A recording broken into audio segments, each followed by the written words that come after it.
All right. Hey, everybody. Welcome to the stream. We are back with more of the Great Ace Attorney. The first one. Yeah. Oh, has the title screen changed depending on which was the last case you played? If so, that's a nice touch. Last time, no, not there. I did do a little fucking around trying to get an achievement, but this time, we're going to be going straight into the heart of episode 3 of the first game, The Adventure of the Runaway Room.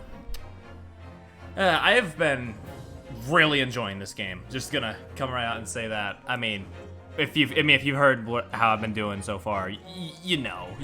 But it's just been like, dare I say, like, the most I've been engaged in an Ace Attorney game since, like, the end of Dual Destinies.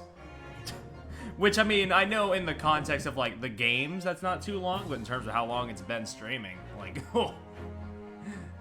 Well, I'm ready to get back into this and see what this case is all about. And even then, I was more attached in Dual Destinies because of, like, what happens. But if we're talking, like, full games, probably since Trials and Tribulations, which is a lot longer ago. But let's get into this, The Adventure of the Runaway Room. Glancing over my records of the late last century, I am faced by the events of a certain bitter winter. I got my water ready this time, so hopefully I won't have to break too much unless I get hungry. Dense London fog in the dead of night. Though the victim and the perpetrator were the only ones inside, there were multiple witnesses to the crime itself.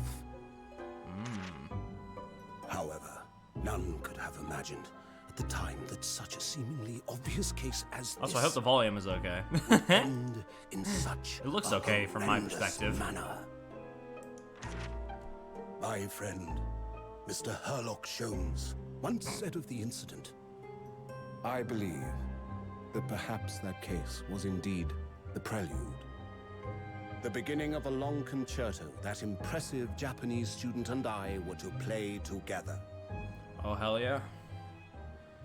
I'm gonna have a lot more time with her, like, hell yeah. Unless something happens to him.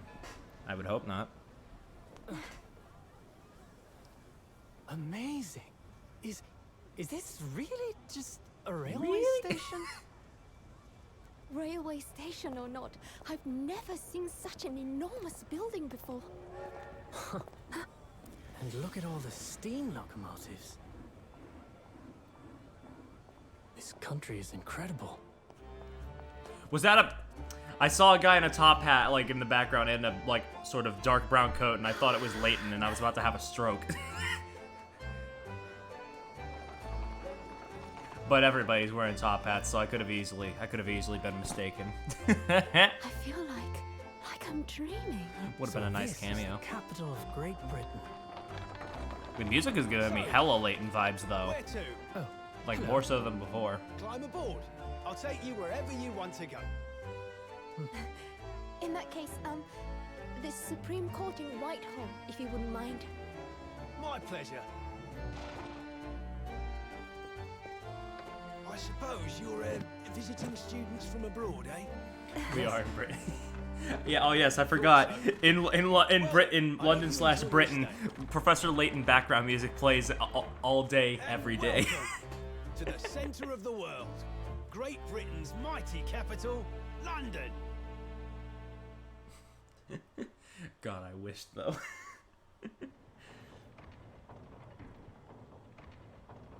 Oh. Right, confirm.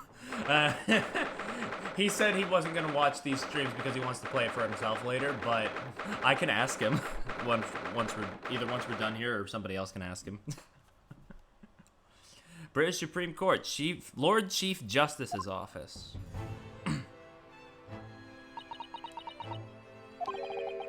What an incredible place! It's so imposing. It's almost suffocating. Oh, okay. I misunderstood then. This place is breathtaking. It looks like a fortress. There's some stone buildings like this in Japan now, of course, but they've only been built in the few short decades since we opened our borders to the outside world. An authentic example like this has quite a different impact, wouldn't you agree? A far cry from the wooden paper most of our buildings are constructed from. It's certainly unfamiliar. But I think there's more to the differences than just construction materials. What is this place again? This is the Lord Chief Justice's office, Naruhodo-san, in the Supreme Court of Great Britain. The Lord Chief Justice. We had instructions to report here at this time. If circumstances were different, we were supposed to let the Lord Chief Justice know that we had arrived from Japan. But Kazuma can't. No. So instead, we're here in a different capacity, as envoys to report the news of Kazuma-sama's death. Yes, and having delivered his or her message, an envoy's duty is done. So we'd have to return to Japan. If we want to remain here in Great Britain, I have to take Kazuma's place as the law student selected for the study tour.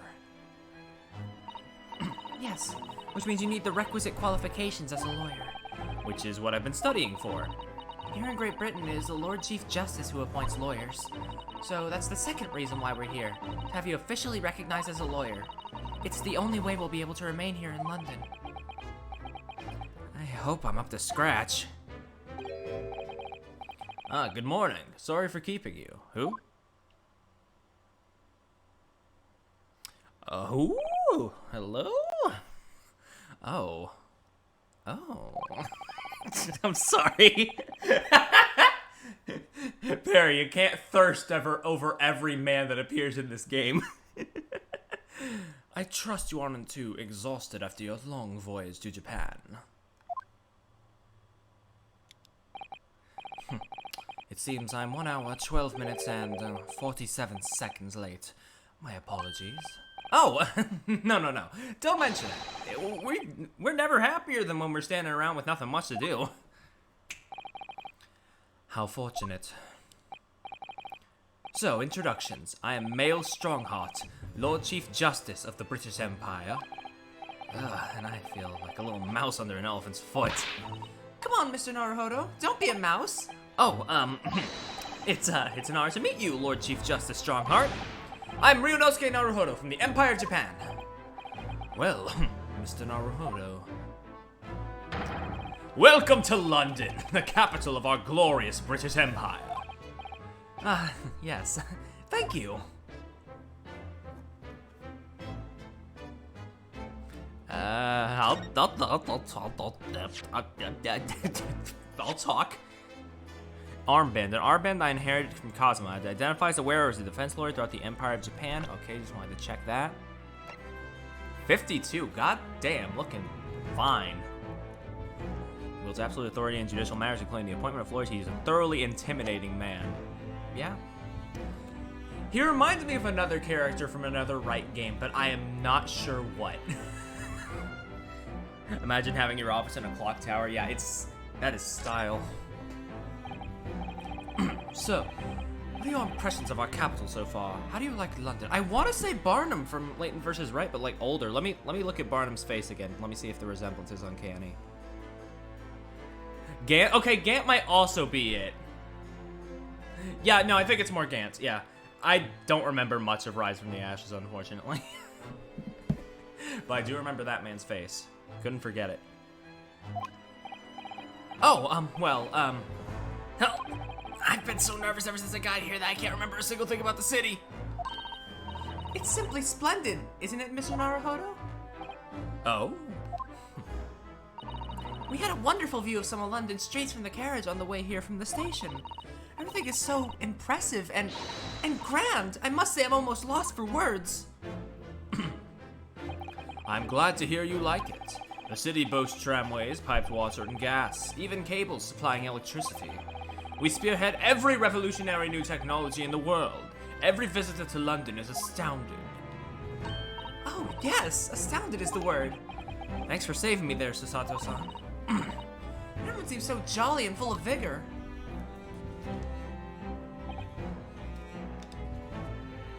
Yes, there's much excitement about the upcoming great exhibition we'll be hosting here in London. Great exhibition? Cultural and technological achievements from around the globe are to be exhibited here in our great city.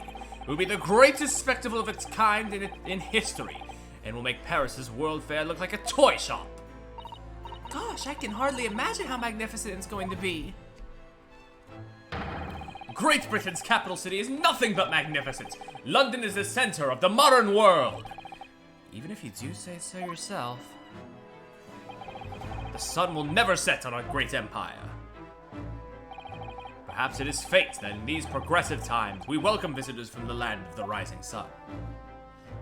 Alright, well, Hey, I need a little favor. Chief Lord Justice? I think you were expecting a student of law for this study tour, weren't you? Absolutely. A Mr. Kazuma Asogi, if my memory serves. That's right. The British government has already been telegraphed a full report on the situation. I understand the young man lost his life aboard a steamship bound for our shores. That's amazing. The news reached him before we even arrived. My country naturally extends its deepest condolences to yours. oh, thank you. And you honored this appointment specifically to inform me of the news? Yes. We're here in the capacity of envoys from Japan to report the sad news in person. They tell me you Japanese are people of protocol and courtesy, and I see that's true. And it is with some regret that I must inform you that the death of the young lawyer means this study tour arrangement can no longer proceed. If you would just hear us out, Lord Strongheart. What do you have to say, madam? It's about the study tour. Mr. Naruhodo here would like to make a proposal. Would he now? Well, Mr. Naruhodo, this is it then. The moment of truth. Yeah, so, about this, man. If you could just, help us out here. The thing is, Lord Justice, Lord Strongheart, I was wondering if perhaps you would consider allowing the study tour to go ahead. Don't misunderstand me. Britain would ideally like to see the tour go ahead. But without a lawyer from your country, there's nothing to be done. Well... Has the Shaggy voice really been hitting you that hard? It is so fucking funny, I can't handle it. Fucking Alfred's playthrough of the first Ace Attorney game has been killing me overall. It's just... Like, it's not just the Shaggy thing. There's so much consistently funny shit in those streams. It's amazing. Well, in that case, what if there was someone else? Another lawyer from Japan, I mean. Is there something I don't know? Only a single lawyer was invited to Great Britain from your country, and that was Mr. Asogi. At least, that's what I've been led to understand. Well, the thing is, this really isn't going well at all.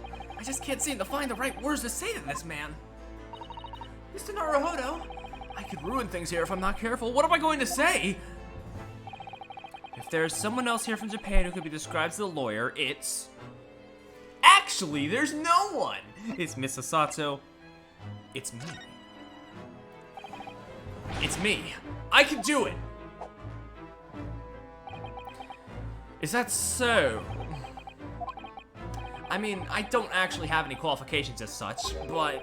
No qualifications, you say? Yet you still claim to be a lawyer? I have acted as a lawyer in court before. Only once, as it happens. And I had Cosmo to help me, and I was the accused, but glossing over the details. I've been spending every spare moment on the journey here to Great Britain studying. I've learned all about British law and court proceedings while I was on board the SS Boria. The voyage from Japan is some 50 days, I believe. Not what you might call a full education. To become a qualified lawyer here in Britain, not only do you need a university degree in law, but also complete several years of training. I realize it's far too short a period of time, but I can't just go back to Japan. Mr. Asoki's journey had only just begun. Coming here on this study tour was all he thought about. I have to carry on and do everything he planned to do. I know it must sound like I have an overly inflated opinion of myself, but I would do anything to prove that I have what it takes. Any test you care to set me. Just one chance. That's all I'm asking for. Please! 31 seconds. Sorry? Your opening statement there, Mr. Naruhodo, it was 31 seconds long. Not too brief, not too protracted. A perfectly judged appeal, I would say. Which is a skill that would stand you in good stead as a lawyer. Oh, thanks. So, you're willing to put those words to trial, are you? Well, I'm all for entertainment. Uh-huh. But let me ask you one thing first. Sir? Yes? You say you intend to do everything Mr. Asogi planned to do. Are you firmly set on that path? Well, yes, that's my intention. I see. Am I imagining things? Or did his expression just alter a fraction there all of a sudden? I wasn't paying attention to his face. I've been reading the text the whole time. Very well. You have your wish. I'll give you a chance. A test to become a specially certified lawyer. Whether you pass or fail is entirely down to you. Really? Tell me about the test then. So, what form will the test take exactly? Tell me, Mr. Naruhodo, what do you consider the role of a lawyer to be? Well, defending people, of course. Well said. So, let's have you defend someone. Uh-huh. Right now? Wait, I kind of just popped right in here. Your timing is perfect, in fact. There's an apt trial about to begin later today. Okay, no advocate has been appointed for the defense as yet, so this will be welcome news. Today? Straight away? If you manage to secure a verdict of not guilty, you'll have passed my test. What could possibly be simpler? How do I get myself into these situations? Well, could I ask what sort of trial is it, Lord Strongheart? Yes, good question. Ah, I remember. It's a murder trial. Damn! A murder? An extremely simple case, I understand. You really can't lose. That's easy to say. But I should mention, just in case, if the defendant is found guilty, he will of course be sentenced to capital punishment. There was exactly, if I'm remembering correctly from the games I've played, one time where it's not been a murder case, and that was in Spirit of Justice.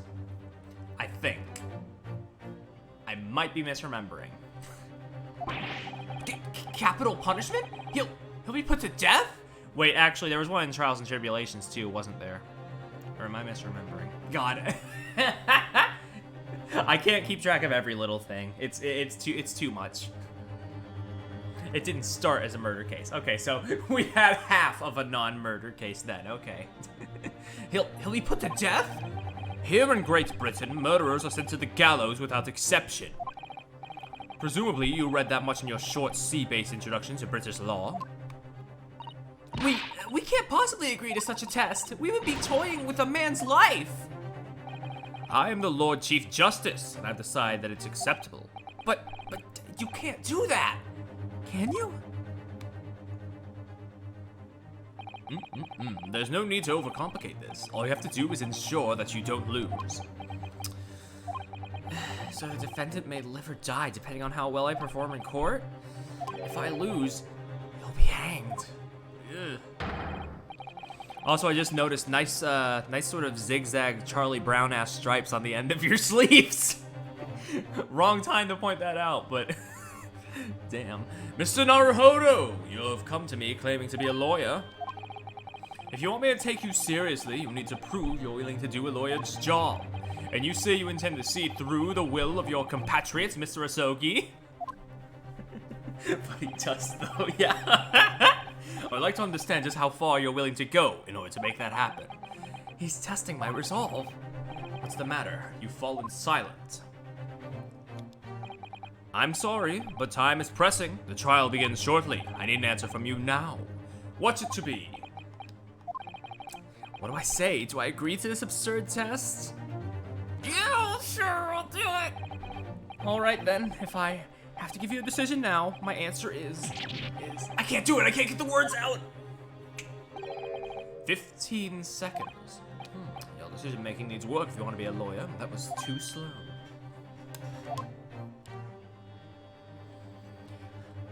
So, it's as I suspected, is it? Sorry, you have noble intentions but lack the resolve to see them through. The test is cancelled. Thank you for stopping by.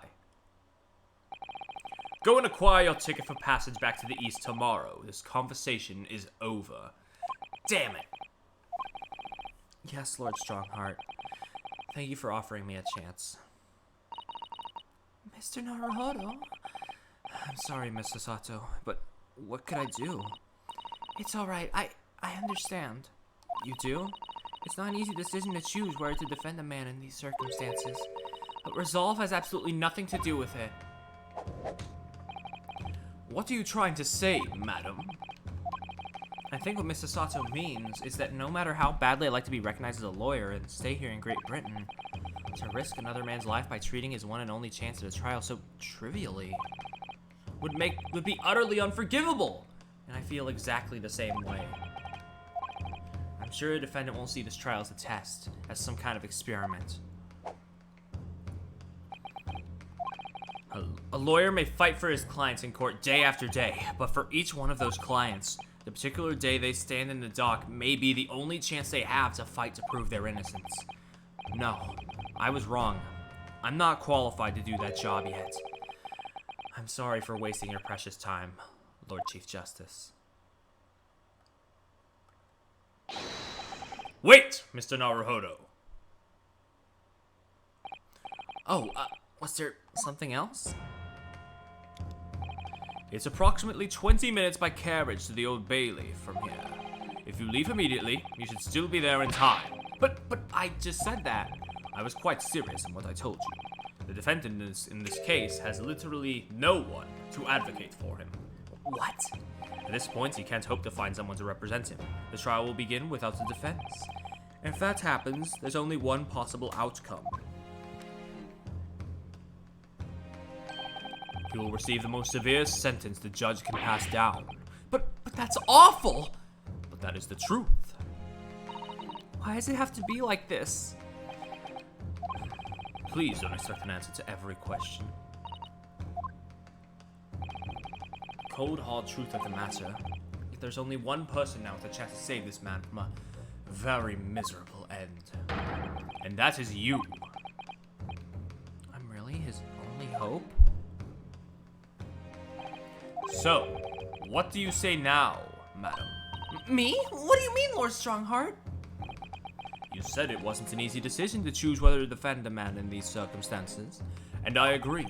But in my estimation, it is purely and simply a matter of resolve. Oh, Our time is up here. I have a meeting to attend. I must leave in 2 minutes and 16 seconds. So, venture into our great city and enjoy yourselves.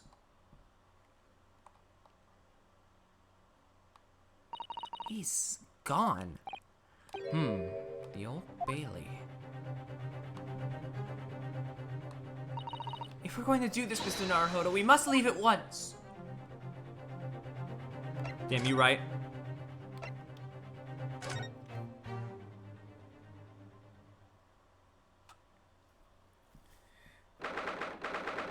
Now we're back to familiar scenery. Defendant's antechamber. Let me just save her. No, wait, no, oh, fuck. I meant to save so I didn't have to sit through all that again in case something happened.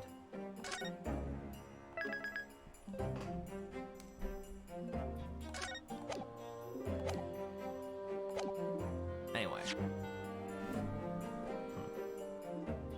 Oh, thank goodness we're in time. There's still 15 minutes until the trial begins. I never knew a horse-drawn carriage could go so fast. I thought my teeth were going to rattle loose. Did you hear what I said to the driver when we climbed aboard? Get us to our destination in 5 minutes, driver, and there's a guinea in it for you. It's one of my favorite lines from the Herlock Sholmes stories, and it worked quite perfectly. I'm not sure why you're so pleased. I thought we were going to die, and we had to pay gold for the privilege. Well, at least we arrived here before the trial started. Yes, I suppose there's that. Anyway, I don't understand it. The court clerk said the defendant should be here, but there's no sign of him at all.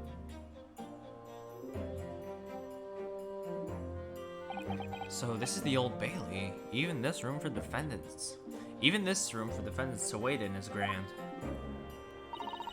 Are you alright, Mr. Naruhodo? I'm feeling tense, that's all. This place gives me the same sense of foreboding that I remember from the Supreme Court in Japan. An oppressive air, almost as if the building itself is going to crush whoever's about to be sentenced. Feels like only yesterday that I was the one about to be crushed. Yes, whoever the man you're to defend is, I imagine he's feeling very alone at this moment. Oh, top of the morning to you, madam. Top of the morning to you, laddies! Sir. Oh, hello, sir. Oh God, he's doing the use. So is he actually have a sort of accent like this then? What are you doing here, following me here? Things are fair desperate, are they? Sorry? Would you look at those expressionless faces? From the east, are yous? We're from Japan, yes. Ah, Japan, is it? Right, say no more. So, how much do yous need? No, we're just here because, look at this despicable little man. No need to explain, fella. I've been there myself, so I have. No place to go, nothing to eat, barely a penny to your name, and all the while in a strange, faraway land. Well, actually, we haven't found a place to stay yet, no. He does have perpetual DreamWorks face, I will say that. With the raised eyebrow and the sort of half smirk. 'Tis grand, let me start by giving you 1,000 guineas. Say nothing now. 1,000 guineas? Please, Mr. Sato, you don't have to shout. But 1,000 guineas is enough to build an entire mansion in the most prestigious area of Tokyo. What? Tis nothing to me at all. I like to ensure I have sufficient funds to weather a rainy day, you see. I've enough wealth to buy the city of London 2 or 3 times over. Could that much rain even fall in one day? Well, even so, we couldn't possibly accept such a large sum of money. That hit me in the eye. Don't get me wrong, fella. I'm not giving it to you no strings attached. I'll be wanting you to do something for me. Oh? To be honest, 'tis a little embarrassing. The trial that's about to begin, you see, is for me good self here. I'll be in the dock. So now, what I want yous to do is come along with me and stand there beside me. Officially, you'd be my lawyer, but that's just a little detail now. Oh, well, the thing is, don't worry about it.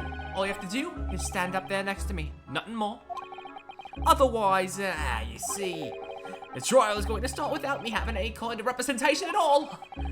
So, it was true. The Lord Chief Justice wasn't just making it all up. I'm terribly sorry to have to ask, but does that mean you're the defendant in this trial? Bluster and blazes! Do you not know who I am? Me? One of London's biggest names? No, sorry. We've only just arrived in the city, you see. I see. I suppose it isn't altogether impossible. Well, just next to Hyde Park there in the center of London is another beautiful park. Sorry? A park? What? It's called McGilded Park, full of blossoming flowers in the spring and singing birds and what have ya. I donated it to the city, so I did. An entire park in central London? A city of smiles, that's my vision for London. There's nothing Magnus McGilded wouldn't do for the city and its queer old people. That's amazing. I mean, really extraordinary. But now they've the gall to say I'm a good-for-nothing criminal. Me, Magnus McGilded. What is the matter with the London police, I ask ya? All right, don't pass out. What a character. Mr. Naruhodo. Perhaps now would be a good time to introduce ourselves. Introduce overselves? Overselves? Is that a phrase? While the gentleman catches his breath. Good idea.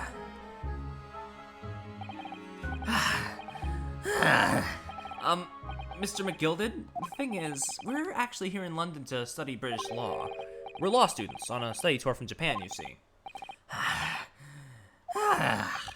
So if you don't have a lawyer for the trial yet, and you'd be happy to put yourself in our hands, and what was I after saying, you daft idiot? So the guy's name was originally Cosney McGundle? Cosney? I've given you 1,000 games to stand up there next to me, haven't I? Well, yes, but I wasn't really offering just to stand up there next to you. Oh, I think I see what's going on here. Sorry? I know what you're thinking. This chancer of a fella claims to have more money than the Queen. But if that's true, why the blazes can't he hire the finest lawyer in all of England? Because he did it. That's the only explanation. Well. Wait, no, wrong button.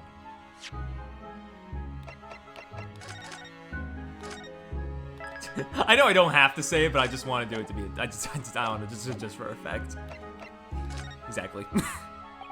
Yes, exactly. What now? Well, like you said, if you have all that money, but you don't have anyone to represent you in court, there's no logical conclusion, then you're guilty of the charges.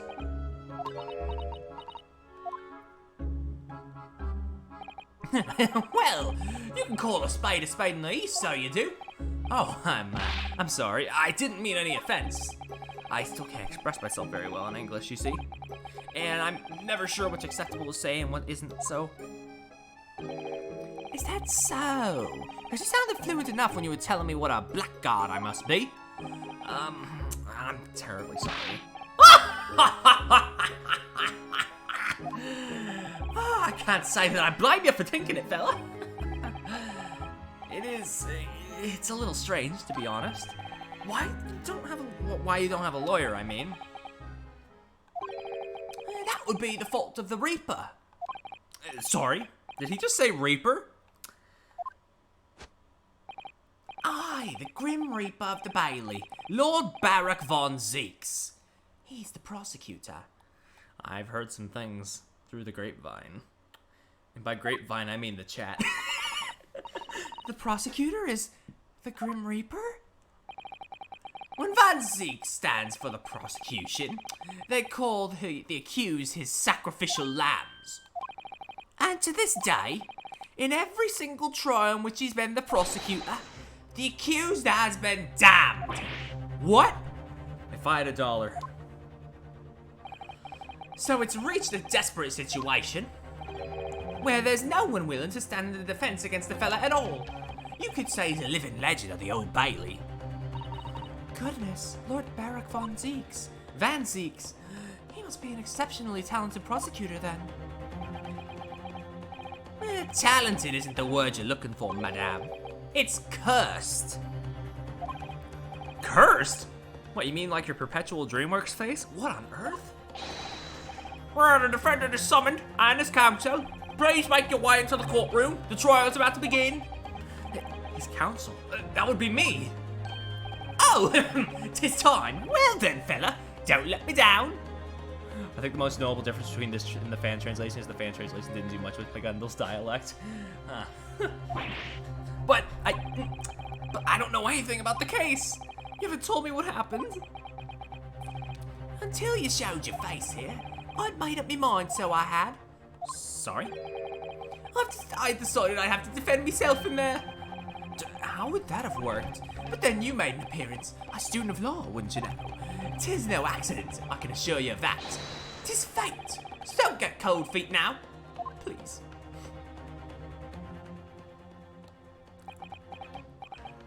Yeah, it's a very... I feel like it fits it, yeah. I literally know nothing about the case, or about this man who stands accused. In fact, the only thing I do know is I can't just turn my back on him. His fate hangs in the balance.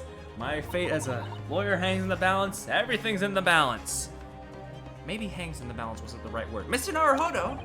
The man has no one. He'll have to stand alone in that courtroom, armed with nothing to defend himself. Yes, something that Cosmo would have never allowed to happen. Counsel for the defense, what are you doing? If you're late for the start of the trial, you will lose your right to stand. I'll be right there. Oh boy, let's go.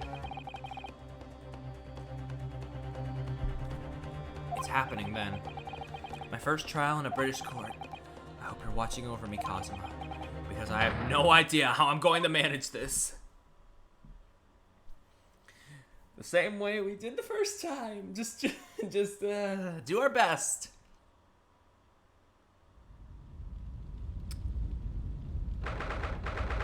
February 18th, the Old Bailey courtroom. Oh, we got a whole gaggle of people here, huh? So this is the highest court in Great Britain, the Old Bailey. Centuries of history in this place is palpable, isn't it? It's so different to the Supreme Court in Japan. It feels both imposing and serene at the same time. The atmosphere almost makes words redundant. Whatever the country, determining a person's guilt or innocence is always a solemn affair. May I say something, Mr. Naruhodo? Oh, yes. What? Your eyes look ready to pop out of your head again. I know, but I just can't help it. Oh shit. Hey, there's another magnificent beard. In the name of Her Majesty the Queen, I hereby declare this court to be in session. We are here today to determine the guilt or innocence of Mr. Magnus McGilded. I now call upon the counsels for the prosecution and defense to declare their willingness to proceed. Oh fuck. Look at this Dracula motherfucker. What am I gonna do for a voice? God. Something rough, deep, hoarse, probably. Alright, just do it. Let the voice flow naturally. The prosecution is fully prepared. That must be the Reaper of the Bailey. He really does look fully prepared to dispatch his next poor victim to the underworld. Counsel for the defense, you appear to be, Eastern. Do you speak English? Huh? Oh, yes, of course. Sorry. But he asked if the defense was ready, and I couldn't be further from ready if I tried. Those eyes please me, Nipponese. Excuse me? What was that? They shroud your fear, your doubt, your trepidation. They run wild, clinging to some phantom notion of courage. The quintessential look of a sacrificial lamb. Ugh. A cold shiver just ran down my spine all the way to the tips of my toes. Now, Mr. McGilded. Yes, my lord. I've already lost the accent. Oh, God. I think it was something like this, yeah? You stand accused of murder, a capital offense. You can be sent to the gallows if found guilty. Are you quite sure you wish to entrust your defense to this foreigner? God, there's so many accents for me to juggle, I'm gonna lose track of them. As I've always said, my lord, 'tis a grand thing to give opportunities to the young, even if the fella is a student from some little island off in the far east. Is it not the British way to ignore the dangers to yourself and give those less fortunate a fair chance? I'd like to think that acts of chivalry do the great British Empire proud. Listen to Mr. McGilded, what a fine gentleman London has in him. Did you hear they donated £5,000 to the government the other day? Mother, may we please go play in McGilded Park? It seems as though everyone in the public gallery is firmly behind Mr. McGilded. That's definitely welcome news, and he certainly has a way with words. I'm surprised he couldn't convince anyone to defend him. Eloquently put, Mr. McGilded, in most laudable sentiments. Now, ladies and gentlemen of the jury, I'm sure I need hardly remind you that you 6 members of the public have been selected for your impartiality. Are you ready to proceed? Yes, my lord. If the task is to send rotters to the gallows where they belong, I'm more than ready. This guy just looks entirely like a Leighton character, and I love it. At the manor, his lordship always says we should dispose of rubbish promptly. Naturally, I agree. Ha! Any criminals here will soon be wishing they never set eyes on me. Oh, she didn't even say anything. Look at this dude. I feel a chill. Oh, don't mind me, my dears. I'll just be getting on with my knitting. Must finish these mitts for my grandson. Ah, Mr. Naruhodo, these people are... A jury. Yes, that's something we don't have in Japan yet. That's right. I've only ever read about it. But here in Great Britain, the court's final verdict depends on the opinions of these 6 jurors. The judge passes sentence according to the law, but the jurors determine guilt based on common sense. So the defendant is ultimately judged from 2 completely different points of view. Huh. How different? But how exactly do the jurors give their verdict? That I don't know, but I'm sure it'll become clear as the trial progresses. Yeah. Prosecution Van Zieks. My lord. It's been a number of years since we've seen you here in the courtroom. I thought you'd renounced your fame. I'm known as the Reaper of the Bailey, my lord. Infamy rather than fame, I would say. But yes, 5 years have passed since I last spread my wings in this capacity. So, what brings you back? Is it there some change of circumstance of which the court should be aware?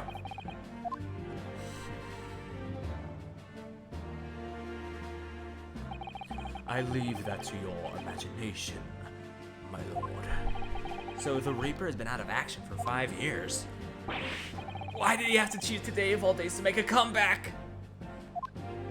Also, I've noticed a nice detail of like Kazuma's armband like slipping on Ryu's arm because it's just a little too big for him.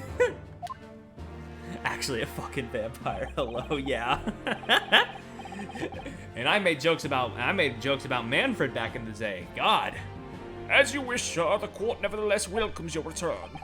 Now then, opening statements, I think. A summary of the case, if you please. Certainly, my lord. As your lordship is aware, this is a case of overwhelming simplicity. We must be the only ones in here who aren't aware. The incident took place in late evening. 3 days passed. The hour was some minutes after 10. The victim was a maker of building bricks known in the community as a thrice-fired mason. Sorry? Thrice, He was a very accomplished craftsman. The bricks he fired were said to be almost indestructible. The victim's corpse was discovered in an omnibus in service on the streets of London at the time. A dagger that had been thrust into the victim's abdomen is believed to be the ultimate cause of death. Here is the autopsy report from the investigating medical officer at Scotland Yard. Thank you, Consul. I shall accept that in the photograph as evidence. Blip, blip. The autopsy report has been entered into the court record. The photograph of the crime scene has been entered into the court record. The applicant has been clearly visible. His face is partly obscured from view by an old crooked hat. And one further item of evidence. The prosecution wishes to submit these as well. And these are... Good lord, man! Is that blood, Consul? Yes, my lord. Seized by a policeman who arrived at the scene. These gore-soaked gloves were taken from the hands of the accused when he was arrested. What? Are Mr. McGilden's gloves had blood on them? Yes, I will accept these as evidence as well. There was a bloodstain on the right glove. How did I get into this? Before we start, actually, let me check details of the autopsy report. Thrice-fired mason, male, 45, brickmaker. Time and cause of death, 15th of February, 10 to 11 p.m. Stabbed once with a knife while journeying in omnibus. Died due to internal hemorrhaging resulting from the trauma. Okay. Yep. Those are gloves. Just wanted to look at them. Actually, wait, while I'm there. While I'm on this tangent. 48. Okay, an incredibly wealthy philanthropist with a wonderful reputation in London. I'm to defend him as a test of my worthiness to become a lawyer. 32. He does not look 32. He looked a bit older to me. I'm just gonna say that. Supposedly, the souls of those he prosecutes are eternally damned, one way or another. Thrice-fired mason, a victim. Skilled but poor brickmaker who lived in the East End. It took me a lot of self-restraint not to drink the blood off those gloves. Do not let it go to waste. How'd I get into this? I'm backed into a corner before I'm even started. Continuing. According to the driver of the omnibus, there were only 2 passengers traveling inside this vehicle at the time. Only 2? Obviously, one of those passengers was the deceased brickmaker, Mr. Mason. The other was the accused, Magnus McGilded. Also, nice fucking style with that point there. Just a little gentle little... It was him. Your Honor, it was him. Well, rather damning circumstances, to say the least. Defendant, what say you? Well, of course, I have no recollection of such a thing. Mr. McGilded! To be sure, I rode the omnibus that evening. But whenever I'm in a carriage, I'm taken with a fierce tiredness, and I always succumb to it. Are you claiming to have been asleep? It is the motion of the carriage, my lord. Lilton? Lilton. Okay. Siri, define lilted. Lilt, a characteristic rising and falling of the voice when speaking, a pleasant, gentle accent. Okay. And when I open my eyes again, it was a desperate sight before me. The body of a man I'd never laid eyes on before in my life. Now I I ask you, what good-hearted soul wouldn't rush to help a fella bleeding from in his stomach? I wasn't about to start worrying about me gloves now, was I? I reached out to give the man a hand. So, the blood got onto the gloves then, after the man had been killed? Unfortunately, that statement of the driver's is only the beginning. What? That's not all of it?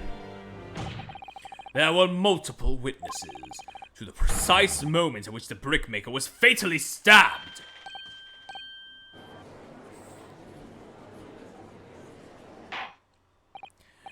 Order! Order! When the killing took place, only the victim and the accused were inside the carriage, and there were witnesses to the crime. It is not just a case of compelling evidence. It's the nail in the coffin for the accused. Thank you, counsel. The circumstances of the crime have been made quite clear. I think we will hear testimony from these witnesses first of all. Your wish is my command. Bailiff, bring the witnesses in at once. God, there are gonna be so many people in this courtroom. Oh my god. They all got hats. Witnesses, your names and occupations. My name is, well, everyone calls me Beppo. I drive an omnibus in the East End. Bruce Fairplay, I'm a banker in the city. My name's First. Lady First. I, make hats for gents. They're cute. Let's begin by confirming the facts. 3 days ago, at a short time after 10 o'clock in the evening, all of you present in the stand were in an omnibus and witness to the aforementioned incident. Is that correct? Yes, sir. Oh god, these pun names are even worse vocalized, yeah. Yes, sir. That's right, sir. Very well then, let's proceed to your formal testimonies, please. Let me get some information on them first, actually. Beppo, 62. he doesn't even have his name is just Beppo. He doesn't have a last name, it's just Beppo. An eyewitness to the incident, 62. Bruce Fairplay, a gentleman who works as a city banker. He witnessed the incident from his seat on the roof deck of the omnibus. He has that Jimmy T chin. And Lady First, an apprentice milliner who witnessed the incident from the seat of the roof, from his seat on the roof deck of the omnibus. Let's proceed to your formal testimonies, please. Each of you will tell the court precisely what you saw. Witness testimony. Damn, it's all fancy schmancy now. It was the last bus of the evening, so I had few customers. I remember it well. I haven't decided on a voice for Beppo yet. Now, the victim and the man accused of killing him was sat next to each other inside the bus. Then, out of the blue, the accused just reached over and plunged a knife right into his guts. Yeah, that's right, he stabbed him. Bruce Fairplay was originally Oscar Fairplay, okay. That's right, he stabbed him. I screamed, I did. I couldn't help it. As soon as I heard the scream, I stopped my bus, and I saw it too. Sir? Sir, put the whip down. I've had enough whips in court for a lifetime. Unambiguous testimony, I must say. Exactly, my lord. These men witnessed the incident in the omnibus with their own eyes. I'd like to ask a question, if I may. Yes, counsel? Well, this testimony makes absolutely no sense to me whatsoever. Why not? Well, the incident took place inside a moving carriage, didn't it? As has been clearly stated from the outset, yes. Well, in that case, how could those two witnesses possibly have seen what happened? There's no way they could have seen the inside of the moving carriage.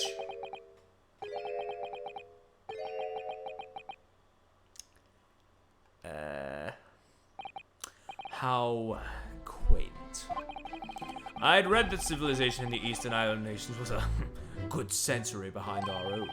But you're here in London yourself. Are you really so ignorant about our omnibuses? Huh? Tell me, my Nipponiest friend. Have you even traveled in an omnibus? Well, no. We, only arrived in London this morning. No matter. I've arranged for us all to see for ourselves the actual scene of the crime, that is. What do you mean? The actual scene? How? A carriage is designed to be moved, after all. Presumably you understand that much. Yeah? The omnibus in which this bloody crime took place is here today, in this very building. Here? What? The entire carriage? Bailiff, bring forth the stricken omnibus.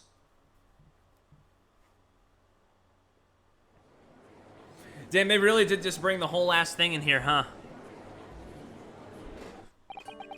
So, yeah, I can see why the emulated version would chug. We've got 2 people on defense, 1 on prosecution, 7 of the jurors actually, if we count the judge, the 3 witnesses, and now this whole ass carriage.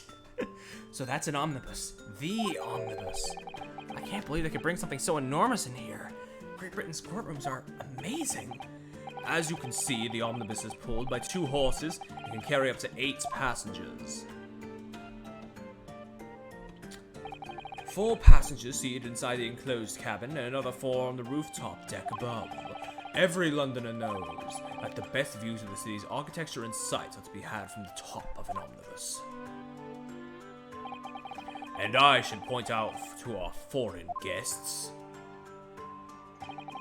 that there is a skylight in the roof, allowing a view of the interior from the seats above. Ah, skylight. Oh! The penny drops at last, I see. These 2 gentlemen were occupying the rooftop seats on this omnibus when the murder took place. That is how they came to witness this grim incident, through the skylight. That makes perfect sense. Well, counsel, this is a first. In all my years behind the bench, I'd never experienced the crime scene itself being brought into the courtroom. There are a number of important clues remaining inside the carriage, my lord. I would like to submit the omnibus itself as evidence. That is the prosecution's wish.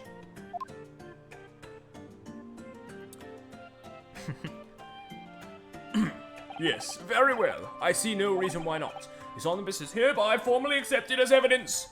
The omnibus has been entered into the court record. The 8-seater omnibus that was the scene of the crime. There were passengers both inside the carriage and on the roof deck that night. I can't believe it! The entire crime scene entered as evidence? Yes, Great Britain is simply extraordinary.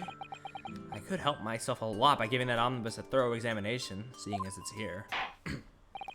Let us continue with proceedings then. Your cross-examination, counsel. Pray, don't expect this Nipponiest to stray to understand the intricacies of a British court's cross-examination rights. Stray? Excuse me? Come again? Alright, my first cross-examination in a British court. Focus, Ryunosuke, focus!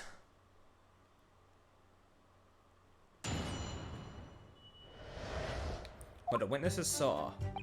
It was the last bus of the evening, so I had few customers. I remember it well.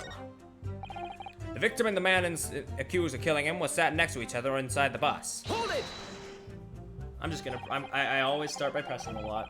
And you saw them through the skylight in the roof of the carriage? That's right. When you sit up on the top deck, the window's right there at your feet.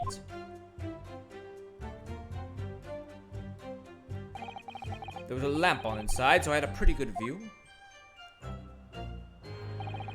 The 2 of them were wearing hats, and I couldn't exactly make out their faces. But there's not a shred of doubt in my mind that it was Mr. McGilded. How can you be so sure? Well, how can I put it politely? McGild is a gentleman of, rather small stature. I couldn't have mistaken him for anyone else. Let's not forget that when the vehicle came to a halt, the only people inside the enclosed cabin were the deceased Mr. Mason and Mr. McGilded. There is no room for doubt here. Ugh, I really wish there was. Then out of the blue, the accused just reached over and plunged a knife right into his guts. Hold it! You actually saw the exact moment it happened? Didn't I already testify to that? Or fair dinkum hardworking city bankers not considered trustworthy these days. Oh, no. I didn't mean that. This is no good. I've really got his back up. Perhaps you could just tell us what you saw. Please don't skip that dialogue. Perhaps you could just tell us what you saw in a little more detail if that's... My lord. Juror number 3, what's the meaning of this? My mind is made up, my lord. Completely and utterly made up. Made up about what? I don't like the stinking rich. Never have. They're always up to something or other that they shouldn't be. Every one of them. And that little leprechaun of a man is no exception. Jesus! Well, he can't fool me.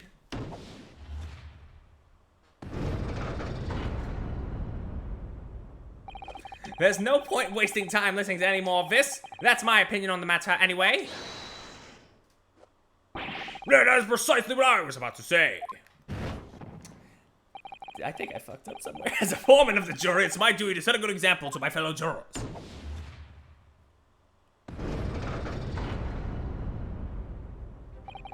What the? What's happening here? Let me see. Ah, yes, that's how the members of the jury give their verdicts. With fire? I mean, better than casting the accused into the fire. Apparently, yes. White for innocent and black for guilty. And as the 6 members of the jury make up their minds about the case, one by one they each cast a ball of fire into the great scales of justice, as we saw a moment ago. So if those enormous scales fall completely to the black side, does that mean... Let's do our very best to make sure that doesn't happen. Now I'm even more worried than I was before. The fire is what makes it lag.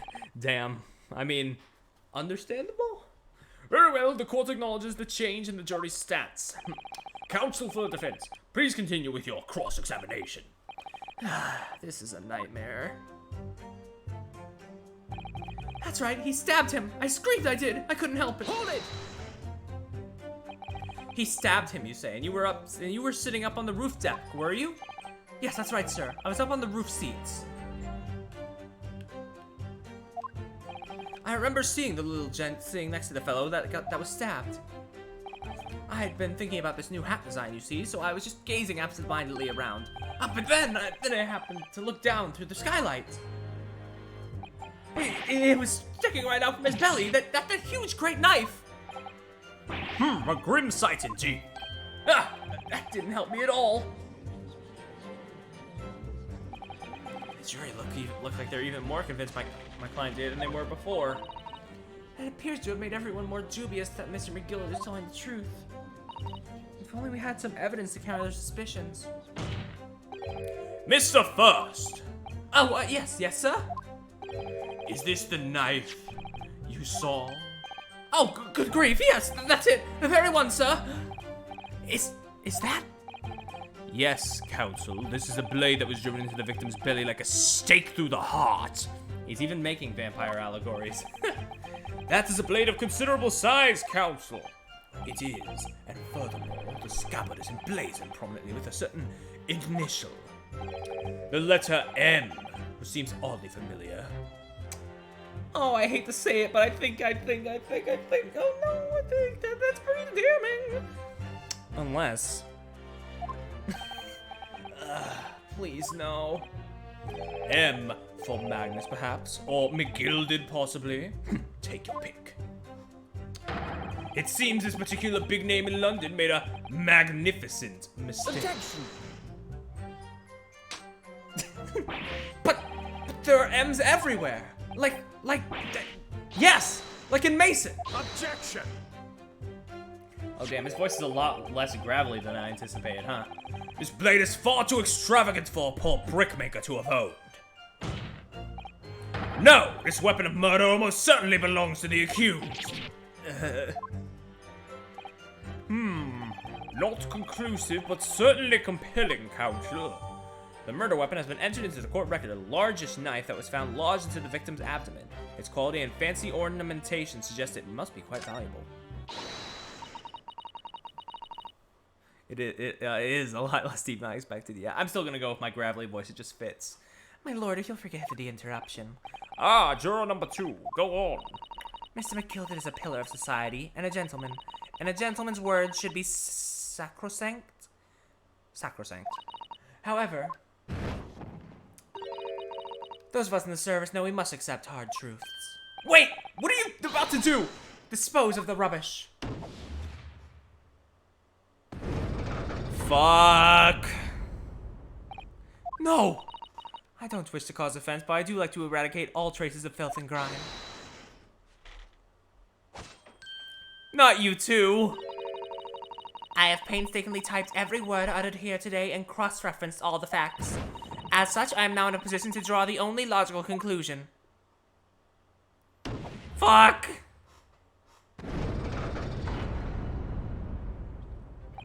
It feels like I'm being damned just for pressing. Not again.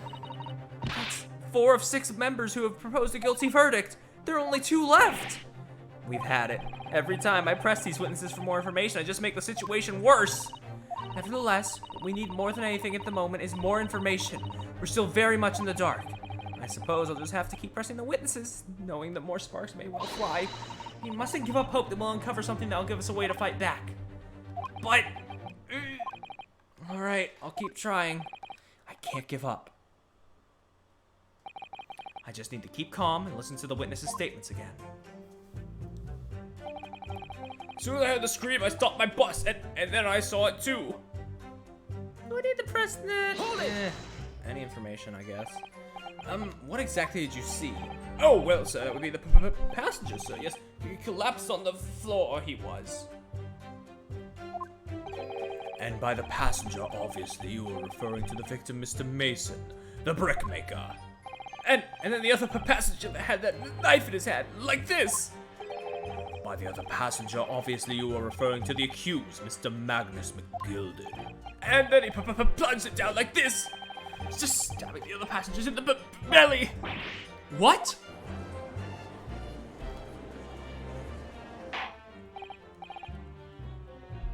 Order! Order! It is hard to believe one of London's greatest philanthropists. It's hard to believe of one of London's greatest philanthropists, but this is damning indeed. The law knows no philanthropists, my lord. Only the innocent and the guilty. Good deeds mean nothing when overshadowed by evil. The truth is everything. Couldn't agree more, sir. The truth. Alright, so when it happened, the only 2 people in the enclosed cabin area were the victim and the defendant. And so help me, 3 whole people witnessed the man I'm trying to defend do the deed. I don't like to be pessimistic, but we do seem to be in a rather difficult situation here. What am I supposed to think here? Is Mr. McGilded really innocent? Or could it be... Before we jump to conclusions, our first task should be to gather information. We need to understand the case much better than we do at the moment. Yes, you're absolutely right. Let's listen to those witness statements again, a little more carefully.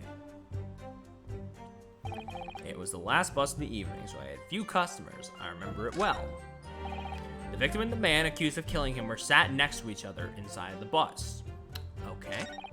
Then out of the blue, the accused just reached over and plunged a knife right into his guts. Okay. That's right, he stabbed him. I screamed, I did. I couldn't help it. Okay. As soon as I heard the scream, I stopped my bus, and then I saw it too. Can I take a look at the thing again?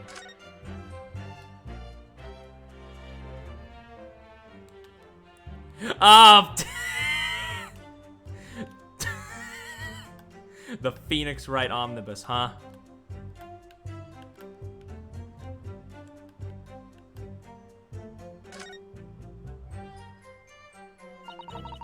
So this is the roof deck of the omnibus. Oh, you must have a wonderful view of London streets from up here. So people sit all the way up here on bitter winter nights with the cold air rushing past them? And they have to pay money to do so? I can't imagine how cold it must feel. That's not a localization, by the way. Oh, I thought it would have been. That just made me think of something horrible.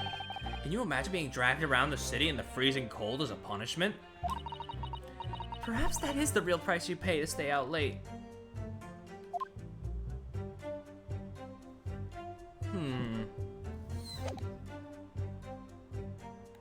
And I saw it too. So I stabbed him, couldn't help it. And blue, the victim and the man accused for shooting the bus. It was the last bus of the evening, so I had few customers. I mean, I pressed the other four. I might as well press the first. Hold it! Yes, I think it was sometime after 10, wasn't it? Oh, yes, sir. That's right, sir. Yes, ever so cold it was, sir. Freezing, in fact. And you had 4 passengers on board at the time. Is that correct? Yes, sir. That's right, sir. Not all traveling in the same parts of the bus, of course, though. No. My voice is just completely gone. I don't know what I'm doing anymore. And there were no other passengers when the incident took place. No one alighted, for example. You're quite right with that, sir. No other passengers like that. No, none. So nobody fled the scene of the crime then? I have to say the boss insists on it running, he does. Every evening, the last bus of the day. But I do wonder sometimes if it's altogether worthwhile. Yes, sorry to say. What do you mean by that? Well, with it being so cold and everything, and only making 20 pence on the run, you see. Yes, I spent that much on the pub on the way home, just trying to warm up again. I just can't believe it, sir. Can't believe it. A murder on my own bus. It's too awful to think about. I haven't been able to shake this cold ever since it happened. My lord, I wish to speak. Yes, juror number 5. Do I take it that you two? No! No! All we have now, I think is Grandma. Isn't Grandma the only one who hasn't decided yet? As the master of the London Guild of Coachmen, the idea of a murder being committed in one of the city's coaches is utterly abhorrent to me. Okay, maybe I assume. Maybe he's not going to cast it yet. I mean, he might just be making a statement. He hasn't lit the flame yet. It wouldn't be right to make a decision before hearing all the facts, though, I said to myself. Never mind, there he goes. I've heard enough now. The horse is bolted, as they say. No, please just keep it over mind and gee up now, Silver, please. The finish is in sight. Grandma, I am begging you. Grandma, please. Grandma, please.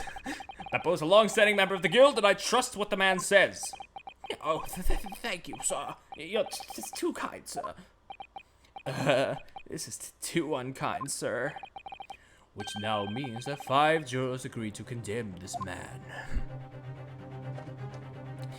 Grandma, please. Grandma, please. Madam Juror number 6. Yes, dear. What can I do for you? You have heard the testimonies of the witnesses in the stand. Oh, yes, I certainly have. Still got my hearing, you know. Then pray tell, why are you yet to pronounce your leaning? Well, dear, the thing is, I'm a creature of habit, me. I always go to the park at around this time of day and sit on a nice bench and get on with my knitting. There's a lovely little park just near where I live. McGilded Park, it's called. The gentleman donated it to the city, you know, to put a smile on Londoners' faces, he said. I just can't imagine such a fine young gentleman would have had it in him to take another man's life. He's always doing wonderful things for the city. That's right, a man like that wouldn't stab someone, surely. Mother, may we go to the McGilded Public Library later and borrow some more books? How many Londoners live with their heads in the clouds? Do you people not know what kind of a man Magnus McGilded really is? Oh, hello? New song? What kind of a man is he? The philanthropist Magnus McGilded has enough wealth to purchase the entire city he claims to value so highly. But where did all that wealth come from?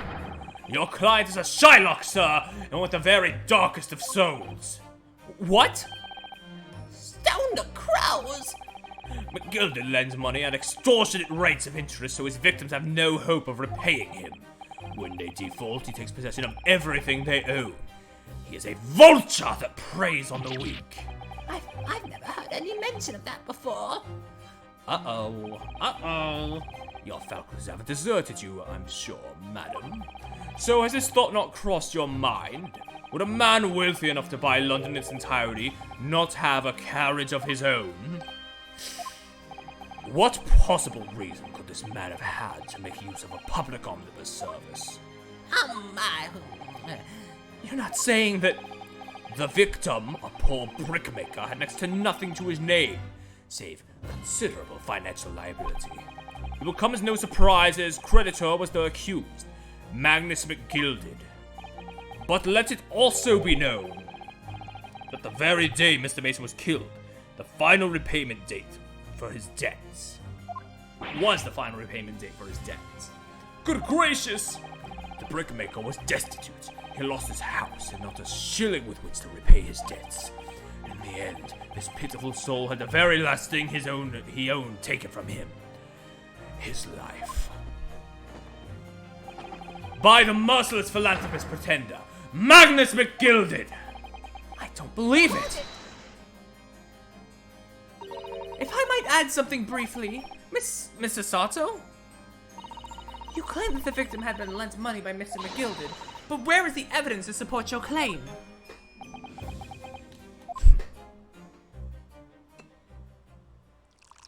just crack open a wine bottle on the court. Pray forgive the discourtesy of filling my hallowed chalice in a court of law. There it is! Lord Van Seeks' hallowed chalice! How could this be considered acceptable? But I find myself in unexpectedly good humor. I had heard ladies from the Far East could show great courage, but I didn't expect to experience it myself. As judicial assistant to the defense, I'm simply doing my job. What a pity that your display of courage is in vain. This is the debtor's ledger, which details all monies loaned by the accused. I'm sorry, I need a moment, just...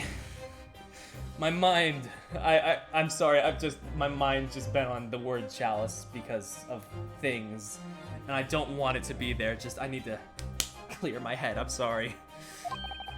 You will find the victim's name clearly recorded inside. It was either stop myself and like slap my face a little, or just bust out laughing for no good reason. I'm sorry. Oh. Allow me to present this ledger as evidence. This man's a fucking Saturday cartoon villain, yeah. And pray forgive the discourtesy of raising my chalice in a toast to the enigmatic East at the... Wait, what? At the same time. A marvelous toast, Counsel. I will gladly accept this new evidence. The debtor's ledger has been entered into the court record, a catalog of people who had borrowed money from the defendant at a high rate of interest. It includes the victim, who owed 20 guineas. Ah, yes, 20 guineas. The victim owed a considerable sum. I need to know, I'm sorry. Siri, how much is 20 guineas in US dollars?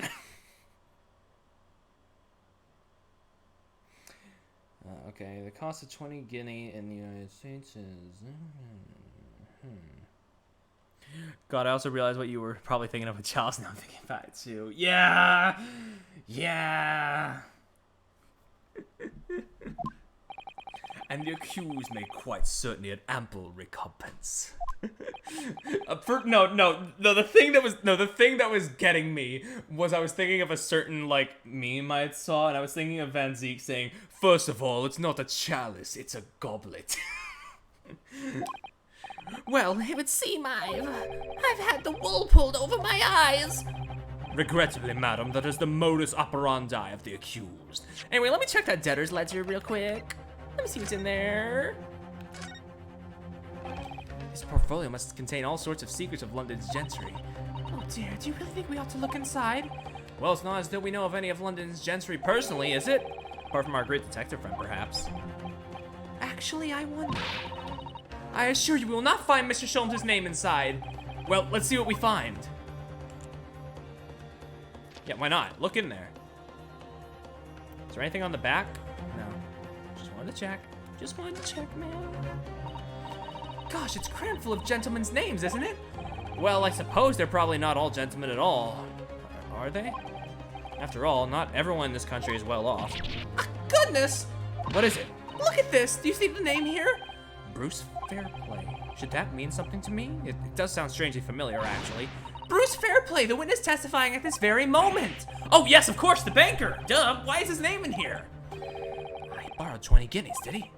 And look, the repayment day is fast approaching. It's possible this is just a coincidence, of course, but this could be very useful information.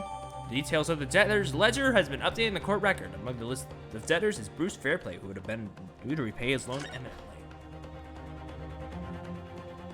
Anything over on the other side? Gosh, it's crammed full of gentlemen's names. Okay, I don't think so. Yeah, okay. And it's such a pretty little park, too. What a scoundrel! No, Grandma! Still, maybe it's all for the best. Whoa, wait a minute! Let's think about this a little more before. I don't stand for nonsense.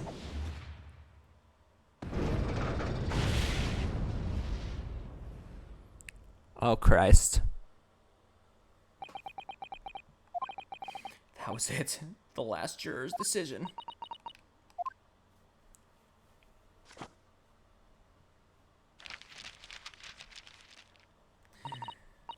According to this encyclopedia of British law, when all members of the jury have concluded that the defendant is guilty, court proceedings are suspended and the presiding judge will deliver the final verdict and sentence.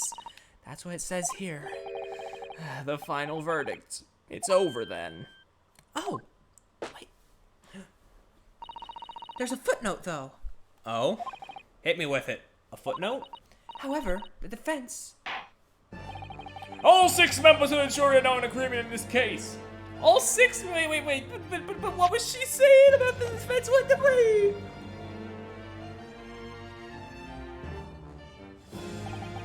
Allow me to convey my respect for your swift and righteous decision. According to the laws of this country, I will now conclude the trial by delivering my final verdict. I trust there are no objections. Mrs. Sato, just tell me one thing. Oh, yes? You were in the middle of saying something before, the footnote in your encyclopedia. What did it say next? Oh, yes, of course. One moment. When all members of the jury have concluded that the defendant is guilty, court proceedings are suspended and the presiding judge will deliver the final verdict and sentence. And the footnote says, however, the defense has the right to demand a summation examination of the jurors at this point.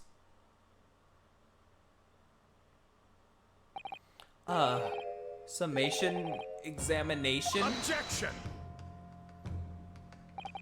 A summation examination? From which century has that tome you have there been resurrected? Judging from the binding, I would say that book is at least 50 years old. Any modern text of British law wouldn't even give such an antiquated procedure a mention. It's a relic, long forgotten and certainly no longer practiced. So you're out of luck. Oh. What even is it, Mrs. Sato? This so-called summation examination. Oh, one moment, and I'll read about it. You would demand the right to a procedure before you even understand what it entails? Typical Nipponese. Alright, Mr. Naruhodo, I think I understand. It seems that under this procedure, we would be able to appeal to the members of the jury. To do what, exactly? Appeal to them to change their leaning and reverse their decisions. And it says here that, if successful, the proceedings of the trial must be resumed. Make them reverse their decisions. Yes, in times gone by, barristers would use a summation examination to attempt to influence the jury's decision. But the procedure became something of a formality with no practical benefit, really, so it rather fell out of use. I wonder why. Because it was devoid of purpose. Changing just one member of the jury's mind would be hard enough, let alone several. No self-respecting defense barrister would even assert his right to try in this day and age. Still, I don't don't see any mention of the procedure actually being formally revoked. What are you suggesting? I'm suggesting that although it may be antiquated and largely forgotten, it isn't yet extinct. Duh. What do you think, Mr. Naruhodo? Summation examination. Our last possible option. Do we assert our right to carry it out or admit defeat? Assert our right, motherfucker! Defense wishes to assert its right to a summation examination, my lord. Objection! London is the capital city of the most powerful nation on Earth. We have a duty to the world to exemplify the very highest standards of judicial procedure. Summation examinations are an embarrassment that should remain buried! Objection! But if it's all right, it's all right. I believe it could prove vital in this trial. The defense's petition is perfectly valid. The court will proceed with the summation examination. Thank you, Judge. Oh my God. This is madness. Foreman, are you and the remainder of the jury ready? Yeah. Well, I'm not, there was no mention of this in the letter I received, so you see, all members of the jury will be asked to explain on what grounds they have reached their decision. On what grounds? You must all justify your decision and explain why you believe the defendant to be guilty. Well, my lord, you're rather putting us on the spot. It is most irregular. No mention was made of this before. I don't really hold with all this justifying block. That seems to have thrown the jurors off. It seems none of them have experienced this before. All right then, a summation examination. A defense procedure no practicing lawyer has attempted for years, is it? Well, just maybe. It might be the opportunity we've been looking for to turn this trial around. So be it then, ladies and gentlemen of the jury, the court hereby calls upon you to state the grounds on which you find the defendant, Magnus McGilded, guilty of this most serious crime. Judicial findings. The jurors' contentions. There was no one else inside the oh my God. There was no one else inside the carriage at the time. So it has to have been him. I trust the driver. He has an excellent memory, it seems. 4 passengers with fares totaling 20 pence. He stuck the chap next to him just like this! Brazen, I must say! Absolutely brazen! This guy looks this guy's eyes, Jesus. Is he all there? I have simply typed and collated all the statements made thus far and drawn the logical conclusion. You can trust the guild. Fair fares is our motto. We haven't raised prices above 4 pence for years. The scoundrel stabbing that poor man on the floor. It beggars belief. I'm starting to wish I hadn't pushed for this now. Some of the jurors don't seem to have wonderfully formed arguments, though, do they? Well, let's see what we can do. We need to get these 6 people to change their minds. I have to throw everything I can at them and use some very persuasive language. Just a moment, Mr. Naruhodo. According to my book, that's not quite how it works. Oh? I thought I was going to have to thaw their icy minds with some heartwarming rhetoric about the defendant. Unfortunately, once the jurors have decided the defendant is guilty, they're unlikely to heed anything the defense says. But then, they've reached their conclusions by their own reasoning, you see. Your pleas will sound like excuses. In fact, it could recoil on you. The more you try to persuade them, the more entrenched they may become. then what on earth am I supposed to do? Oh dear, I'm just citing what I've read about British law, Mr. Naruhodo. Right, I'm sorry. Do you have any idea how to make this work then? Well, from what I understand, legally speaking, if you try to argue with them, they're going to start beating your ass in the court retreats. The key to this procedure is using the jurors' own words to make your arguments. What do you mean? Well, the 6 members of the jury are randomly selected members of the public. They may appear to present a united front, but the truth is, they are complete strangers who just happen to find themselves here in the courtroom together. And that's the way to break them down, you mean? Yes, exactly. We must listen very carefully to what each member of the jury says, and see if we can identify any contradictory statements. If we can, we then contrast the statements and pit the corresponding jurors against each other. I see. So it's contradictions to what 2 or more jurors say that we're looking for. In a way, then, it's similar to a regular cross-examination. Oh, yes, I suppose you're right. Find contradictions in their statements and pit the jurors against one another to break them down. All right, I might be able to pull this off. No, that's not right.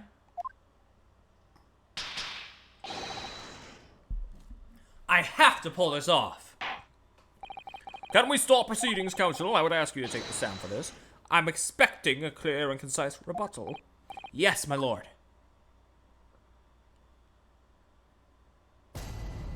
Oh, look at him with the little sword. With Kazuma's sword. Oh. There's no one else inside the carriage at the time, so it has to have been him. God, now this guy's turning into Wario. I trust the driver. He has an excellent memory, it seems. 4 passengers with fares totaling 20 pence. He stuck the chap next to him just like this. Brazen, I must say. Absolutely brazen. I simply technically the statements and no more and drawn logical conclusion. You can trust the guild. Fair fares is our motto. We haven't raised prices above 4 pence.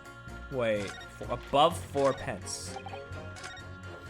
I trust the driver. He has an excellent memory. 4 passengers with fares totaling 20.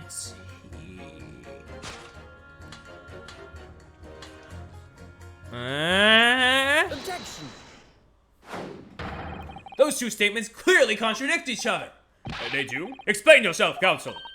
Me? Oh dear, what have I said? I swear on civil basis, name and name, I haven't the first idea what you're talking about.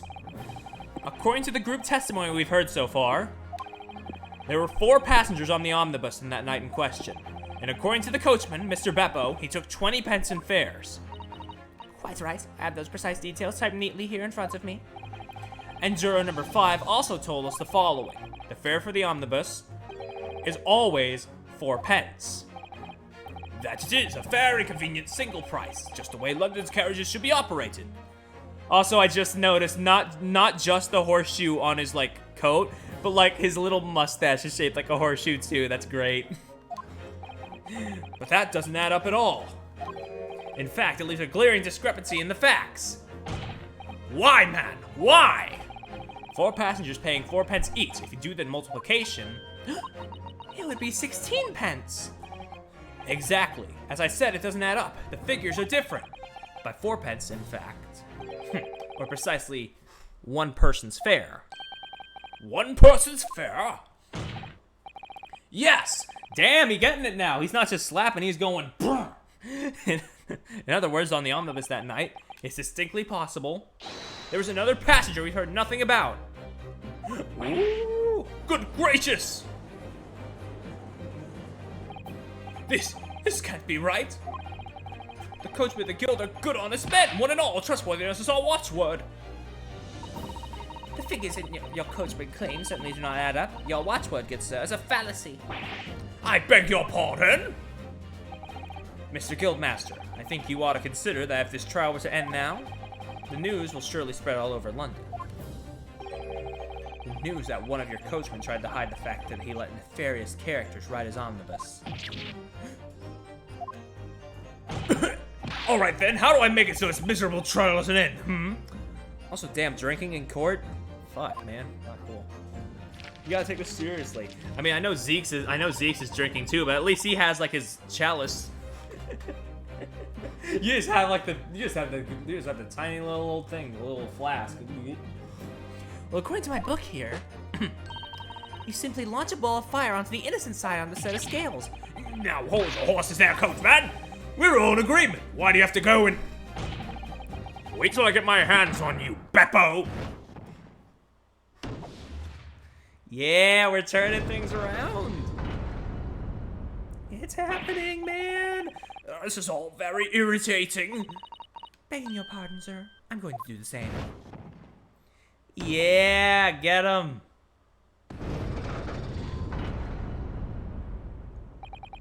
For the love of Mike, not used well. A penny can be the difference between a smile and a tear, after all. I certainly can't put my trust in someone who doesn't follow my exacting standards in financial matters. Oh, really? I, for one, think it's only proper that we hear from the witnesses again. Oh, well done, Mr. Naruhodo, you did it!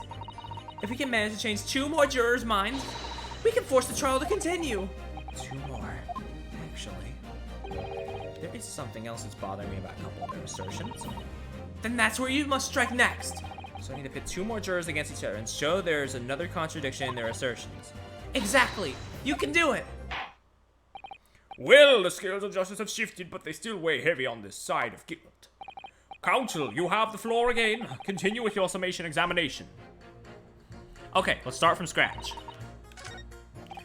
There was no one else inside the carriage at the time, so it has to have been him. I'm changing my leaning to innocent. I should like to hear what the slipshod bookkeeper has to say for himself. He stuck the chap next to him like this! Brazen, I must say! Absolutely brazen! I've simply typed and collated all the statements made thus far and drawn the logical conclusion. Beppo is trying to continue so I can get to the bottom of this corruption. Not guilty, I say. Okay. The scoundrel stabbing that poor man on the floor. Your motion. Madam, your motion.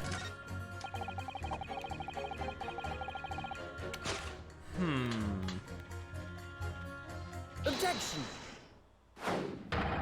Those 2 statements are completely contradictory. What? Explain, counsel. Post haste. Oh, dearie me, I was only letting a jump over my other half. What is all this claptrap? What does contradictory even mean, I ask you? We've heard from more than one witness that they allegedly, I need to focus. Focus, Perry, focus. That they allegedly saw the actual moment when the defendant stabbed the victim. Now, out of curiosity, juror number 3. What? Can't you see that I'm busy here? How would you say the defendant stabbed the victim? What sort of motion was it? Ha! Want to test me, do you? Yeah, it was like this. Chucked a fellow next to him without even getting up, just like the prim banker said. Yes, that was Mr. Fairplay's testimony. Quite true. Now then, juror number 6. Oh, is that me? Is it? What can I do you for, young man? How would you say the defendant stabbed the victim, madam? Oh, well, dear, as far as I understand it, it was like this! He stabbed the poor man after he collapsed on the floor! The coachman said so.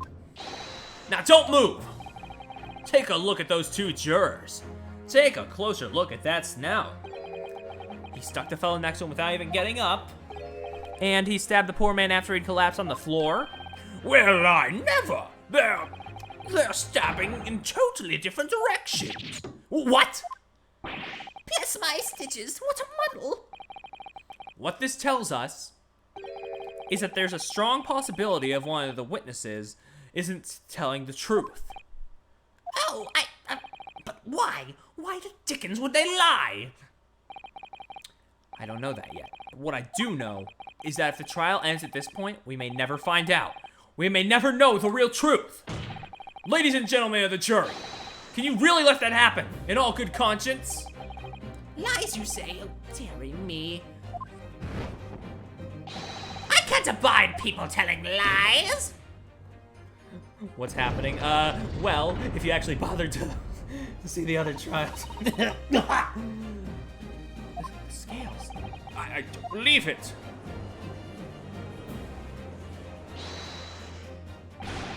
Wait! Now hear this, my fellow jurors. I warn you, you cannot listen to this man. Look at him in his black suit. He's clearly some devious Eastern sorcerer using magic on us all. Okay. Buddy, chill your racist tendencies, please. If I could use magic, do you really think I'd be putting myself through all this? Answer me this, Doc Jinx. Huh?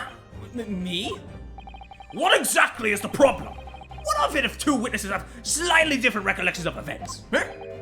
What of it?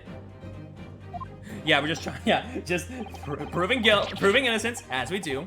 Let's say that Shylock did stab the victim as he sat next to the omnibus. And this young dandy saw him do it. And now let's say the victim collapsed on the floor, and the Shylock stabbed him again, and this old lady saw him do it.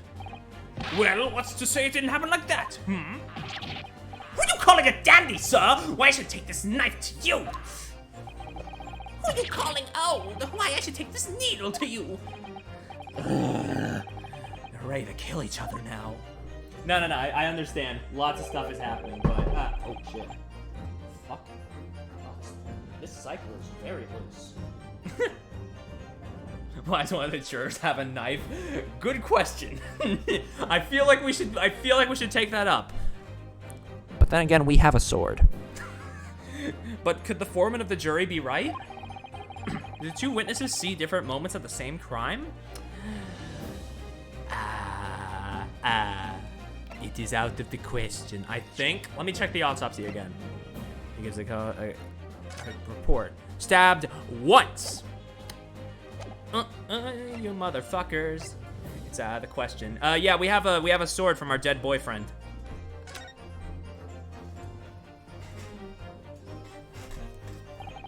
Unfortunately, Mr. Foreman.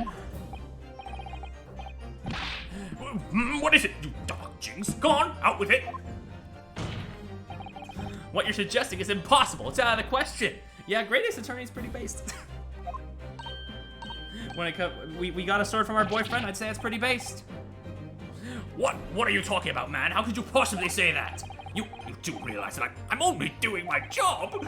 And you're being an ass about it. Reconsider the possibilities. Expand your state of mind, you damn cartoon weight anvil looking ass bitch. Fucking bald spot mutton chops, elongated magnet looking mustache motherfucker. That's it, I'm out of roast. I'm sorry, I'm not good at this. So where's your evidence, man? That's what we want to see. Oh, the music has been fantastic so far. I said two witnesses saw two totally different moments of the same crime. If you say it's out of the question, show me some proof. Looks like the only way I'm gonna convince him is to present him with something he can't dismiss. Some irrefutable, hard evidence. As you wish. What? I'll give you the proof. It's out of the question if the two witnesses saw two different moments of the same crime, as proven by... I'll tell you your report, motherfucker! Take that! This is the victim's autopsy report. According to what's written here, Mr. Mason was stabbed in the abdomen. Only once. Only once? It's quite simple. The victim was stabbed precisely one time. One! Which means these witnesses can't possibly have seen it happen two different times.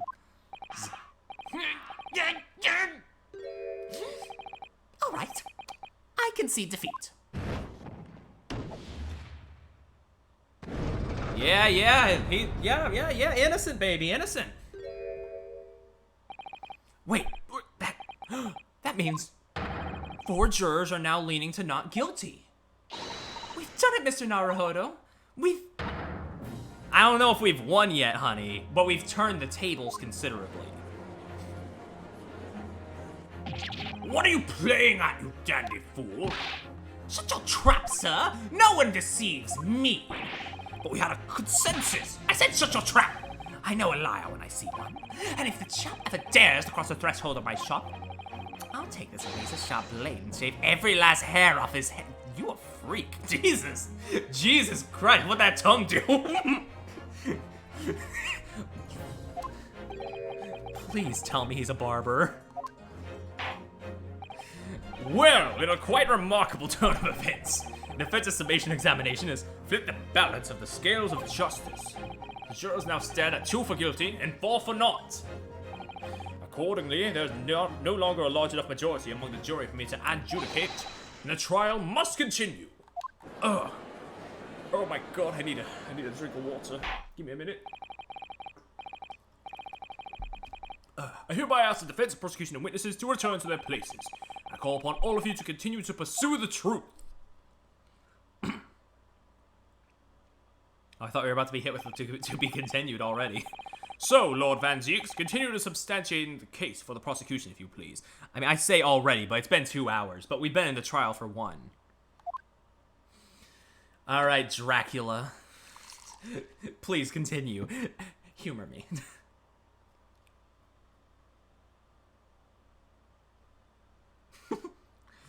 God, this motherfucker. He's serving the look. Oh my god! Having savored the rich aroma of the calming contents of this hallowed chalice, it may seem crass to crush it to dust. Pray forgive the discourtesy. Lord Van Zieks, Is it cold in here, or is it just me? Or is it just him? As your antiquated tone no doubt says, the prosecution may not speak during a summation examination. So I honor the deathly silence and listen to the charade. It seems I overestimated the intelligence of the jury. Well, no matter. There is nothing so hard to prove as a self-evident truth, it would seem. No, and why else would we grace the courtroom with our presence after all? They have the unnatural... I mean, they are British. So let's proceed to the next round of battle. Woo! Man, my man getting that cloak off now. Bring forth the witnesses once more.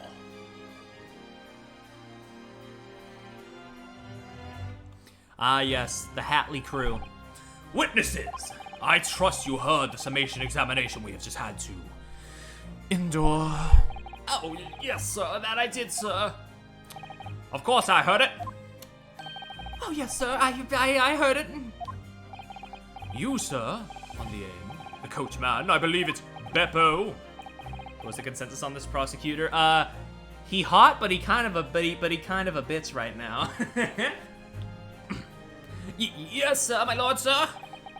If it transpires that in your previous testimony, you were attempting to veil the presence of a fifth passenger in your omnibus, you will be found guilty of perjury. You are advised to bear that in mind, sir. Then again, I have been... I have simped over, like, every other man in this game. every other, important man, I guess. Like... There was him. There was him. I'm feeling a little bit for him. Just a little bit. He's cute. There was Herlock in the second trial, which I love that man. I can't wait for him to come back. And there was the inspector from Japan, who was also. But now's not the time to draw on the past. You will be found guilty of perjury. You are advised to bear that in mind, sir. Oh mio dio.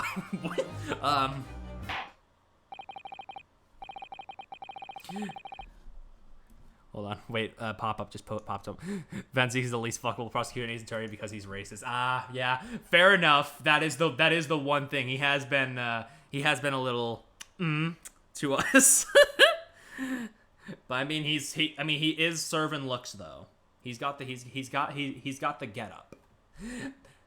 Now then, witnesses, I hereby call on you to testify before the court again. You will explain the various misgivings brought to our attention by a defense's summation examination. Oh, I'm getting a little tired with the voice, but I have 2 bottles of water, so it should be fine. I only carried 4 passengers that night. I swear it, but well, I for one was told I had to pay 5 pence for the bus. He fiddled us on the fare, he did, and then I saw that blood-curdling sight as well. It's all too much. I tell you, I saw Mr. McGill stabbing that man. Everything I said before stands. Oh, yes, he stabbed him. Yes, he did. I think so, yes. Yeah, Beppo's just a cold old man. Counsel, make sense of this for me, please. The phantom fifth messenger, conjured into existence by my learned Eastern friend, never existed. The confusion has arisen from the coachman's sly little cozenage. Sir, can you stop using such fancy words? I feel stupid having to be every time like, Siri, what's cozenage? Not causing it, cozenage. Not causing. Oh my god, I just gotta type it in myself, don't I? The practice of deception, trickery. Just say deception! That's fancy enough, you British fuck! I'm sorry, that was uncalled for. Beppo, explain yourself! I'm terribly sorry, Guildmaster. I did not expect those eyes. The guild's fare is 4 pence across the board. You know that. Am I to understand you've been overcharging our passengers by a penny a fare? It's so cold. have been dishonest, coachman. Also, I mean, the original judge had this energy too, but like this new judge has like big Santa Claus energy.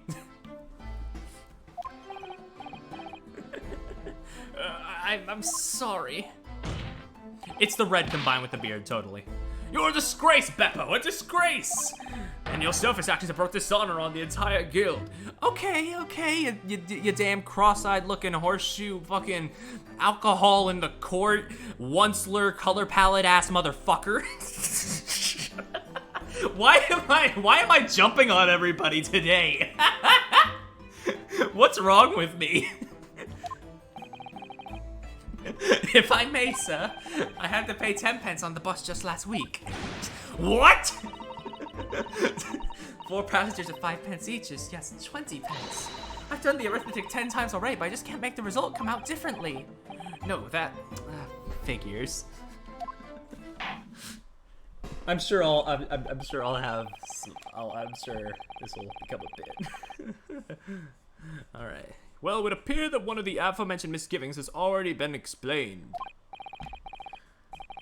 So, counsel for the defense, your cross-examination, if you please. We've already had the pleasure of a protracted summation examination today. I see you intend to continue the parlor games.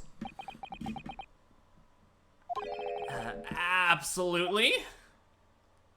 Absolutely, yeah. All right. I only carried 4 passengers that night. I swear it. But well, I for one was told I had to pay 5 pence for the bus. He fiddled us on the fare, he did, and then I saw that blood-curdling sight as well. It's all too much. He has the same vibe as Nayuta. I mean, sort of, kind of, a little bit. I tell you, I saw McGillis stabbing that man. Everything I said before stands. It's sort of like a mix of the vibes of Edgeworth, Blackquill, and Nayuta in a way, honestly. And I'm not sure where that concoction stands. Oh yes, he stabbed him. Yes, he did. I think so, yes. Hold it! You think so? Earlier, you testified you saw the moment when the defendant allegedly stabbed the victim, didn't you? Oh yes, that's right.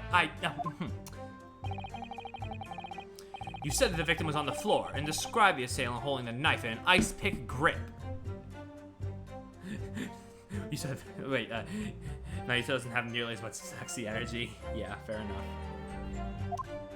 He's got the look. Sir, you good? You're just like that. I suppose I might have, yes, put the cart before the horse, maybe. What's this? Well, I'm quite sure about most of it. I was driving the horse when I heard a scream from the seesaw on the roof deck. Oh, I expect that was me, sir.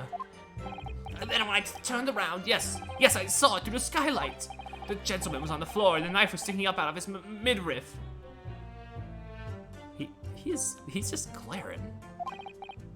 That's right, yes, and the fellow holding the handle was a famous man. Yes. So, in short, you didn't see the moment when the victim was actually stabbed at all. I really thought that I did, but when I go over it again in my head, no, I suppose I didn't actually see the precise moment of the stabbing. You good, buddy? Excuse me. He has a much thicker accent than I thought he did. Do you have something to say about that, Mr. Fairplay? Now you listen to me. I know what you're thinking. He didn't really see the exact moment the fellow was stabbed. What are the chances of that? Eh? Are you asking me or telling me? He's getting flustered. I might be able to extract some new information from him if I answer cleverly. Did he have just happened to see the exact moment the crime was committed? Some days are like that. No, he was driving. There's no chance. Well, it is a little hard to believe, certainly. Unless you spend your time peeping through a skylight on top of an omnibus, that is. Peeping? I'm a respectable city banker, I'll have you know. And I know what I saw. I remember it as clear as a Ballarat day. Damn, I really went into the accent there. It was a grim scene, I don't mind telling you. Thank you, Mr. Fairplay. Oh, excuse me if I was getting a little hot under the collar there, my lord. Said fact being Benzies can get it. About his prejudice, though, I can fix him. Maybe I can't, I don't know. I would ask you to supplement your testimony with a clear statement about what exactly you saw. Oh, I can do that, all right. I'll tell you just how grim it was. Okay. Do you think I'd forget the sight of those blood-soaked hands after the butcher stabbed the man? Blood-soaked hands? Blood-soaked hands? I don't think so. He was wearing those gloves on his hands. Objection! Blood-soaked hands? Well, I admit that soaked might be laying it on a little thick, but anyway, there was definitely blood all over them. Both of them were covered in it. Well, I'm very sorry to disagree, Mr. Fairplay, but that's more than a little peculiar. He's got, oh, that confident stance. Yeah, get him. What? Here are the gloves worn by the defendant, Mr. McGilded, on the night in question. Oh, yes, right. And there certainly does appear to be a sizable dark-colored stain there. But as I'm sure you can clearly see, it's only on the right-hand glove. Bro, you good? Cane nibbling ASMR. But in short, Mr. Fairplay, your testimony is inconsistent. But no, that can't be right. So you're the liar here then? That's right. You were quite clear about it. You said with both hands.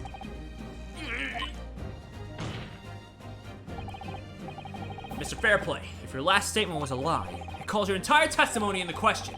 You say you saw the moment the victim was stabbed. Was that really the truth? Why, well, that... Objection! It was a simple mistake. You can't justify accusing this man of lying.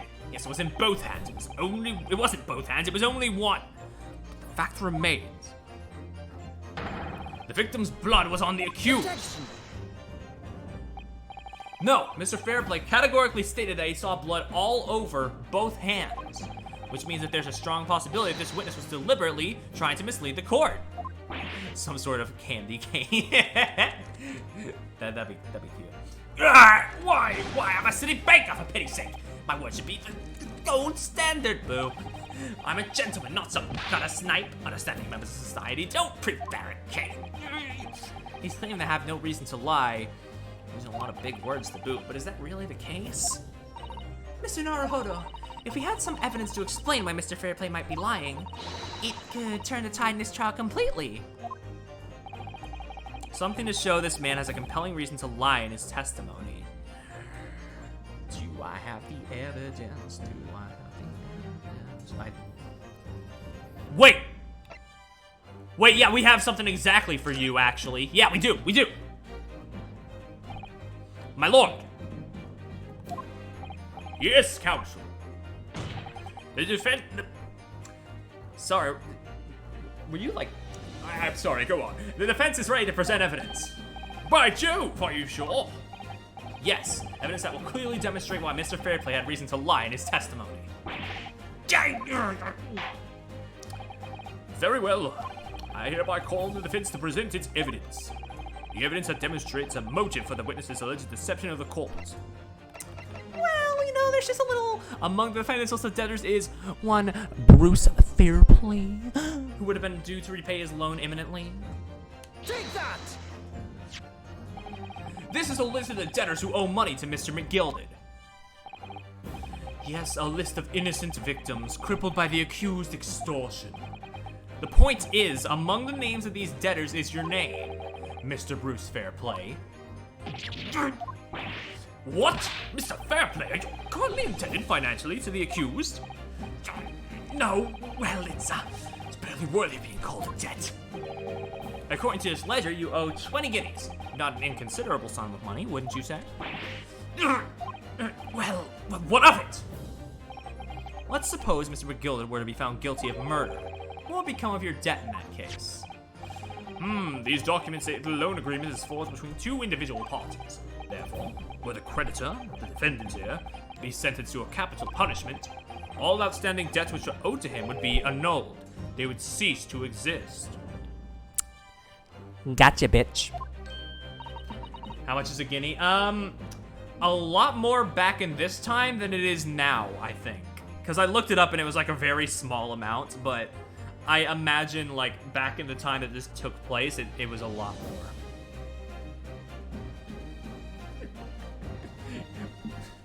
Cease to exist? Right now it's comparable to, I think in this day and age it's comparable to like a penny or something. But I assume back in the day this took place that it was a lot more. Mr. Fairplay, is it not the case that you claim in your testimony to have seen something you never in fact saw, in a devious attempt to annul the debt of your 20 guineas to the defendant?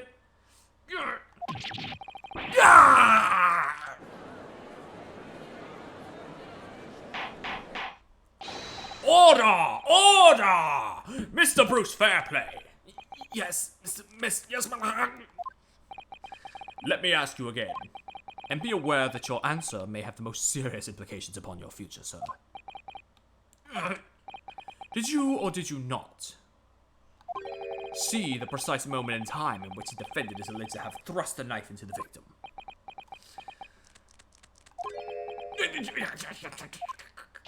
Your silence speaks volumes. You did not tell the truth in your testimony.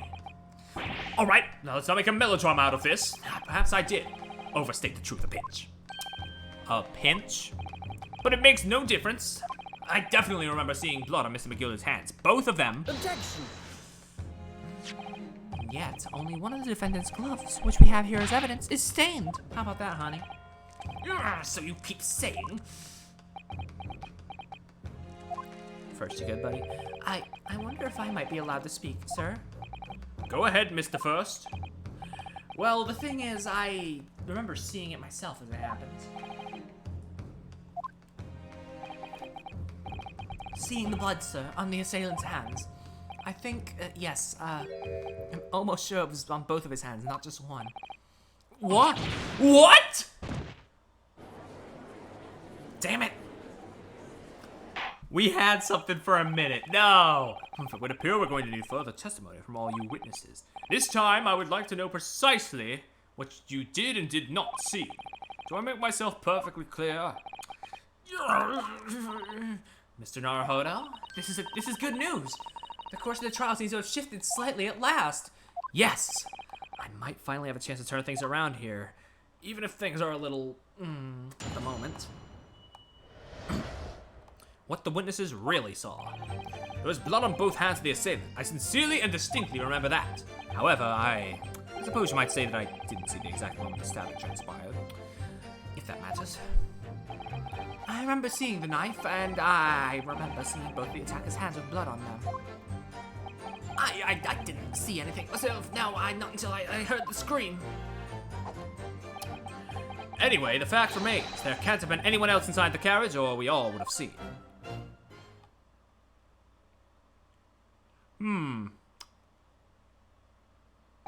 Well, lo and behold, in truth of fact, not one of you was witness to the crucial moment the crime was perpetrated. I apologize, my lord, but honestly, honestly, I'm glad that the judge is taking less shit from people this time. Such a welcome change of pace. God, it's a little thing, but God, it's refreshing. Duh, there was no one else inside that carriage, and the man's hands were covered in blood. Not incriminating evidence is tantamount to saying we saw the man do it. That's really not what testimony is about.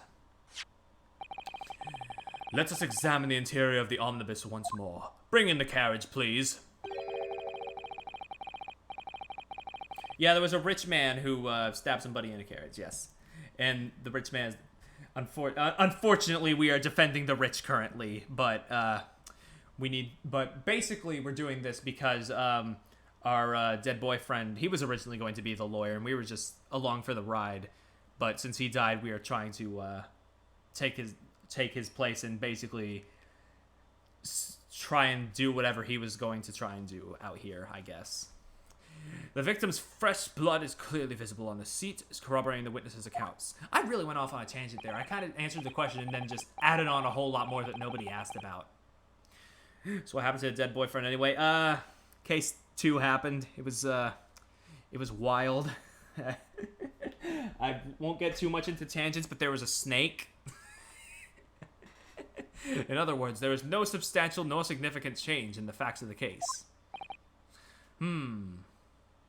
He broke his neck after a little Russian girl pushed him. That sure is a way to put it. That is a way to put it. Very well, your cross-examination, please. Counsel. Yes, my lord. Oh my god. This stream. Oh my god. There was blood on both hands of the assailant. I sincerely and distinctly remember that. No, you're not wrong. It's just the description is funny in hindsight. However, I suppose you might say I didn't see the exact moment the stabbing transpired, if that matters. I remember seeing the knife, and I remember seeing both of the. I've read it. It's fine. I didn't actually say anything myself. Not until I heard that scream. The fact remains there can't have been anyone else inside the carriage. You sure about that? Hold it! And everything you saw of the incident was through the skylight on the roof of the omnibus? That's right. It was fiercely cold that night, but the glass wasn't frosted over. Oh yes, I remember I was shivering. It was so bitter. Which rather begs the question of why the pair of you were sitting on the roof deck in the first place. Well, I don't know about this young fellow, but I couldn't enter the cabin. Oh? Why not? It was locked from the inside. I tried knocking, but no one opened the door. It was locked? That's right! It's a public bus service, for pity's sake. That's not what I call fair play. Yes, I had exactly the same experience. I tried knocking, but the gent inside just gestured at me to clear off. So I had no choice but to climb up to the roof deck and look down longingly into the warm cabin below. Well, I can assure you I wasn't just looking down. I was glaring, long and hard. And that's precisely why I can tell you with absolute confidence, if there was anyone else at all in that cabin, I would have noticed. Unequivocal, I would say. I'm not sure about these two witnesses. Could they really have seen everything inside the cabin through the skylight? I'd say there's room for debate. Allow me to confirm one thing, Mr. Fairplay.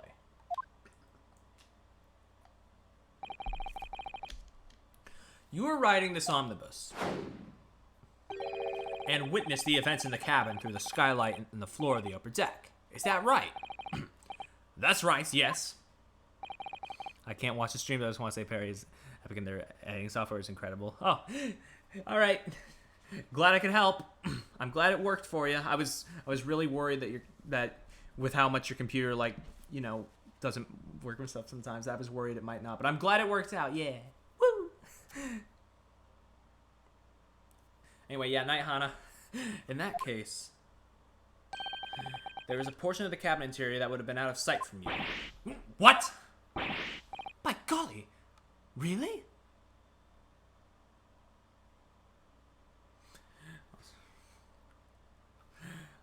All right, I'll see it when I'm done here. Yes. Bye. Obviously, at this stage, we can't say for sure. But the possibility cannot be denied that at the time of the incident, there could have been another passenger enclosed in the... I'm really fucking up this injection here. There could have been another passenger in the enclosed cabin of the omnibus. Objection! Enough hypothetical meandering, my Nipponese friend. Bro, stop, please say it. Please stop saying that, it just feels... The prosecution demands that you substantiate your claims. After all, the scene of the crime is here, in the flesh. Very well, I will uphold the prosecution's demand. You will identify the area on this cross-sectional plan of the omnibus. Where exactly in the omnibus are you suggesting that this potential extra passenger could have been sitting? Well, I mean, working things out. If they were looking through a skylight, there's one here. Somewhere around here, maybe? I don't know. Take that! Both rows of seats on the roof face the direction of travel, whereas the seats in the enclosed cabin face each other, which means the visible part of the cabin, which passengers on the roof deck can see through the skylight, is as I've drawn here. Ah, yeah. Ah! That's right, my lord. As you can see, yeah, exactly. The seat opposite of the one on the seat opposite the one on which the victim and his attacker were sitting is obscured from view.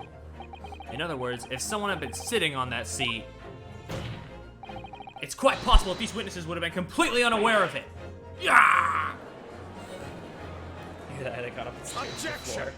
But that wouldn't have been very safe on a moving carriage. But knowing these people, It's quite possible some phantom was sitting there. You Nipponis have a forbidding habit of obscuring the truth with ambiguity. I concur with the prosecution's rejoinder. In a British court of law, evidence is paramount. I cannot entertain this conjecture, counsel. That is, unless you're able to put a name to this mysterious passengers to whom you allude. can you, Mr. Naruhodo?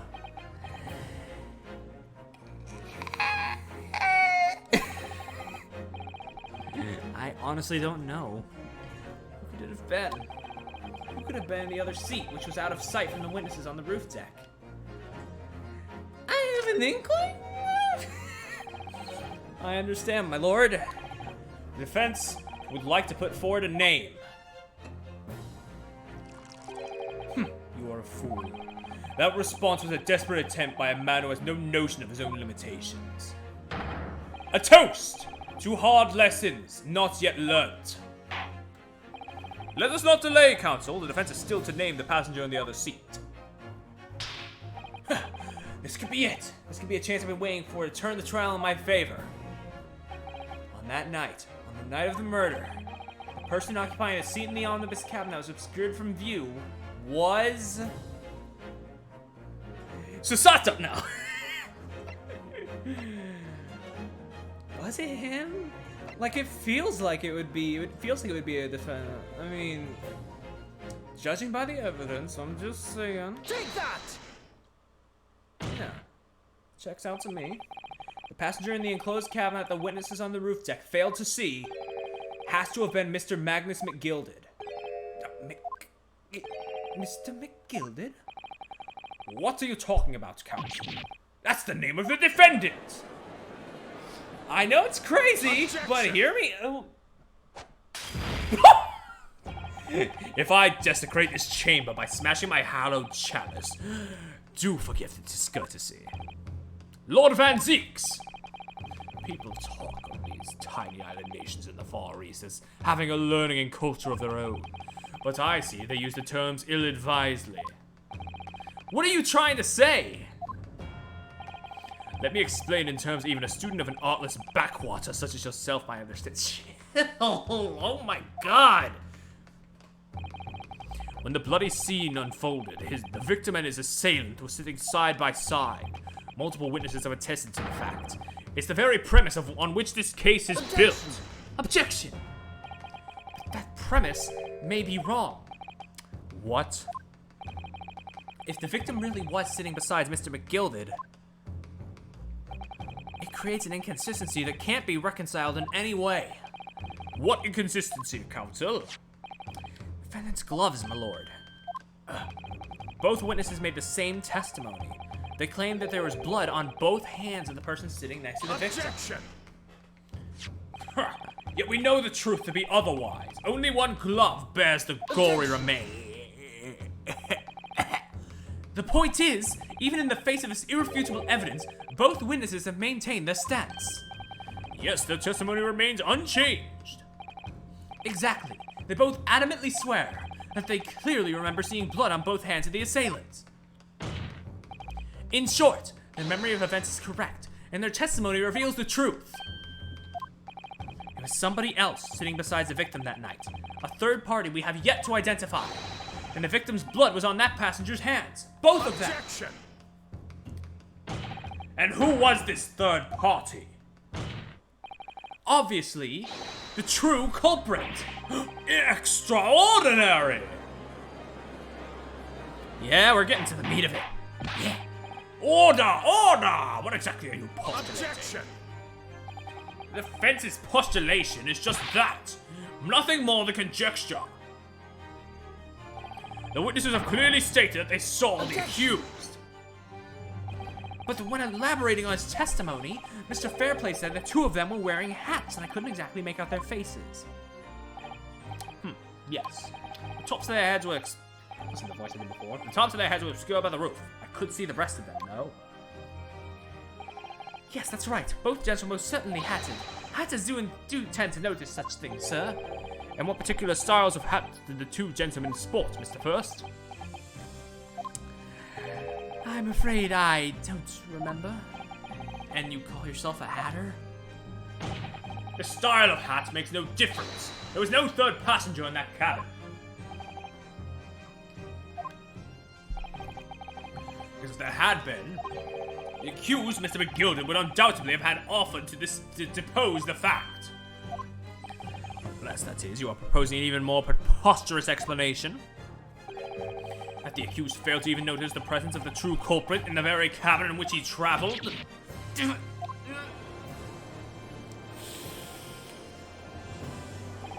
He's right. If there was another person traveling in the enclosed cabin of the omnibus, it's inconceivable that Mr. McGilden would have been unaware of it. Order! There's clearly a simple solution to this problem.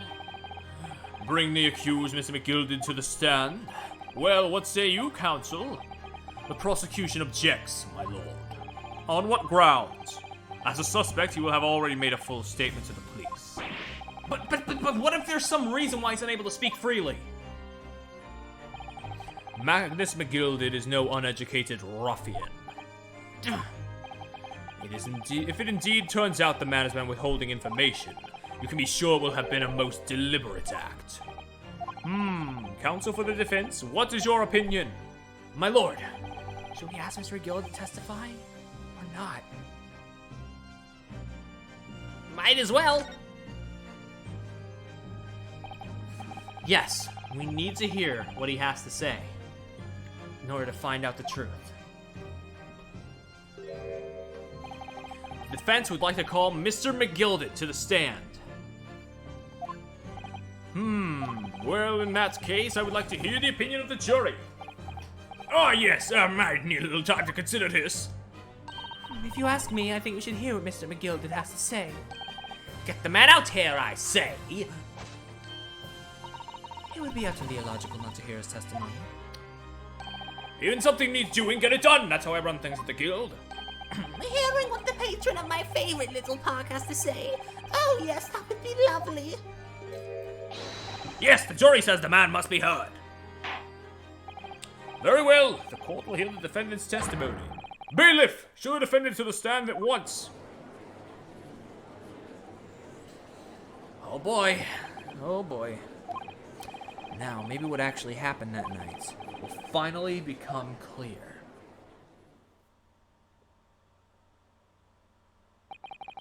The proceedings be resumed. Mr. McGilden, have you been listening to the discourse of the day? I'm sorry, but I know he's our defendant. We're supposed to prove him innocent. This is not the design of an innocent man. To be sure I have, my lord. There are now two matters on which the court desires to hear it from you. The first is whether or not there was a third party with you in the omnibus cabin, as proposed by the defense. The second is that if such a person was indeed present, why did you conceal that fact from the police? Ah, begad, no. It is not in my nature to hide anything at all. He does it. He does have LaBelle energy, exactly. At least he doesn't clog up the room with hairspray, though. Just answer the questions, please. The truth of the matter is, I've been desperate about this all along. Do I tell you all or keep me mouth shut? Tell us what, Mr. McGilden? The fine fella representing me is absolutely right. In the carriage on the night with myself and the other man, there was another passenger. It's true. Aye, and 'twas me who helped the little urchin get away after it all happened. You... What?!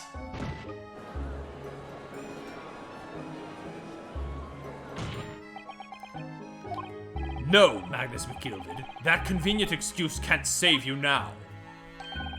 I'm truly sorry, so I am, Lord Van Zeeks. I'm sure you'll be wanting to know why I said nothing when I was taken in by the police. Yeah, I'm sorry, I don't like. I've said that he has like perpetual DreamWorks smirk, and like God, that is like half of the reason why I'm just not kosher with this man. The other half is that he's totally a scumbag. I do be having a very good reason, I assure you. Not gonna lie, he do be having a very good excuse though. Which was... Well, the little child was just in the wrong place at the wrong time. Not in any way involved, you see. What? If the police had known the wee one was there, they'd have assumed she'd done it. They'd have hauled her into this here courtroom, just like myself. I was only trying to spare her that. Young hearts and young minds are easily damaged, my lord. Well, who is this young child of whom you speak? The only thing he do be having is an eyesore of a suit. You right. I mean, even me who likes purple, that it's a bit garish. That I don't know. You don't know? Aye, well, the wee thing just happened to be in the carriage that night. Why is his face so chiseled? That too. It's the hair, the smirk, the big hat, the constant smirk. I think I said that already. The chiseling of the face, just everything. Objection! We have absolutely no reason to believe this man. The prosecution calls for the witness's statements to be disregarded by the court. Yeah, you know, I wouldn't be surprised if the urchin isn't here in this courtroom as we speak, listening to the proceedings. What? What the fuck? Huh?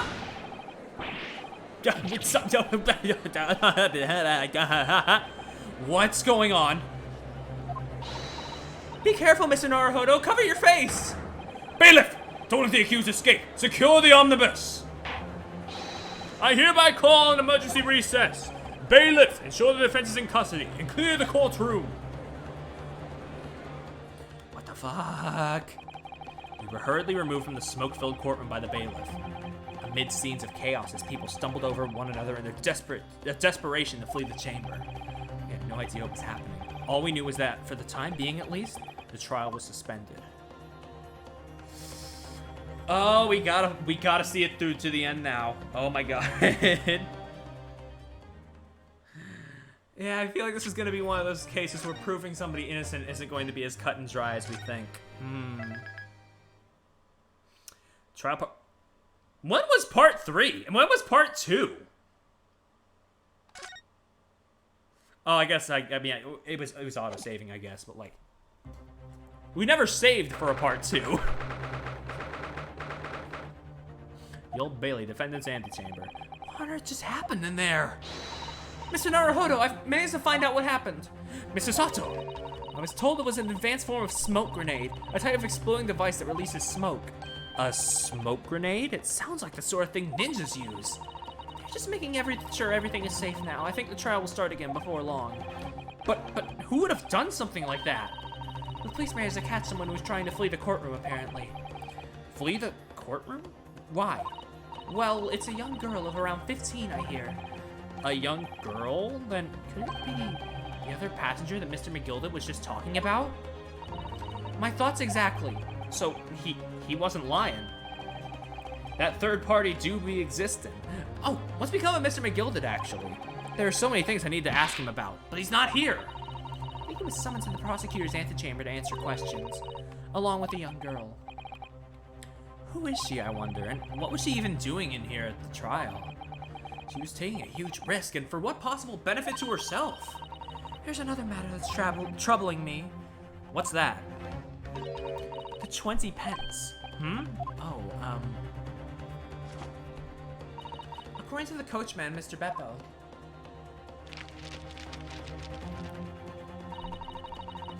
took 4 passengers that night at a fare of 5 pence each. That comes to a total of 20 pence exactly. Yes, we know. We've been doing this math all day, honey. But now it seems that there are in fact 5 passengers. So it would be 4 times 5, as we thought it should have been, because they don't raise their prices, yeah. Which means the figures don't seem to add up again. She's right. That is strange. I guess. Huh. Counsel for the defense, kindly proceed to the courtroom. Trial will recommence for 5 minutes. Oh, thank you, officer. We'll go in straight away.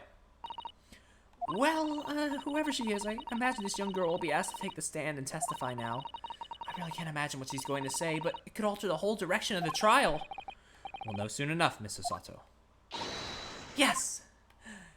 Alright, let's get back into the trial.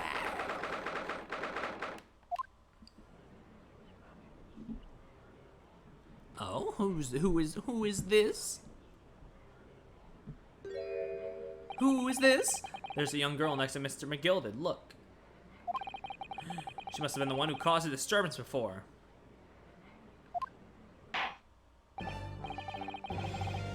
Well, after that eventful recess, the court will now resume the trial of Mr. Magnus McGilded. Now then, Lord Van Zeeks. My lord. I believe you have established the cause of the smoke which veiled proceedings earlier. It seems to have been an advanced form of smoke grenade, the sorts typically employed by the army. Good gracious, the army? What in the devil's name? It was an elaborate attempt by a young girl to cloak her escape from the public gallery. She was caught, and now occupies the stand. Your name, girl? Are you responsible for the smoke grenade which induced such pandemonium here in my courtroom? What is the meaning of this deplorable behavior? If I may, my lord. Yes, Mr. McGilded? I think perhaps I ought to explain here. Why is it that this wee lass was here in the first place, and why she tried to bolt like that? Tis all tied up with the events of that night, so it is. Very well, Mr. McGilded. Give your testimony. You will explain to the court exactly how this young woman is involved in this case. Just what did happen that night? It's not like a defense lawyer needs that information or anything.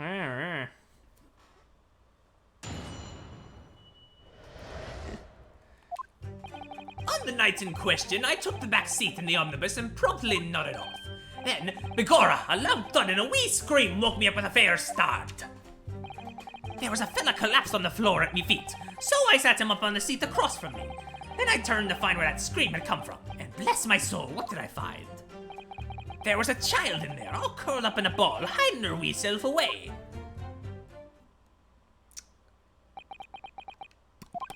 If I remain somewhat baffled, I confess, but not from what I gather on the night in question.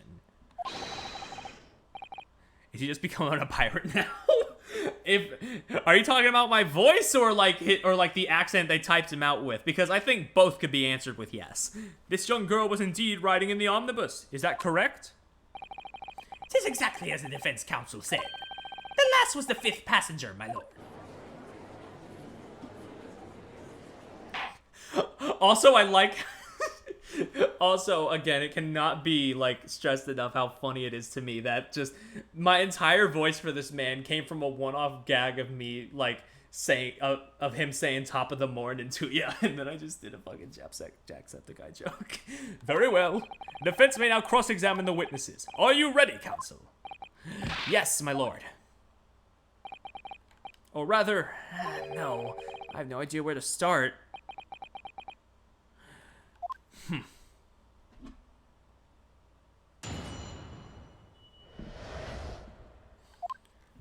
I guess we'll start pressing. On the night in question, I took the back seat in the omnibus and promptly nodded. Hold it!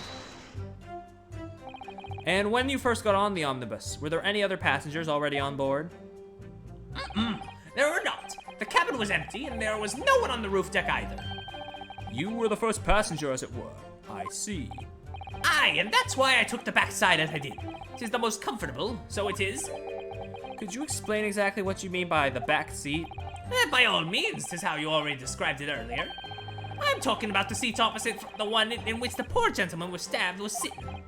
Like I said, 'tis the most comfortable and where I feel most at ease. And of course, I enjoy gazing through the skylights from time to time as well.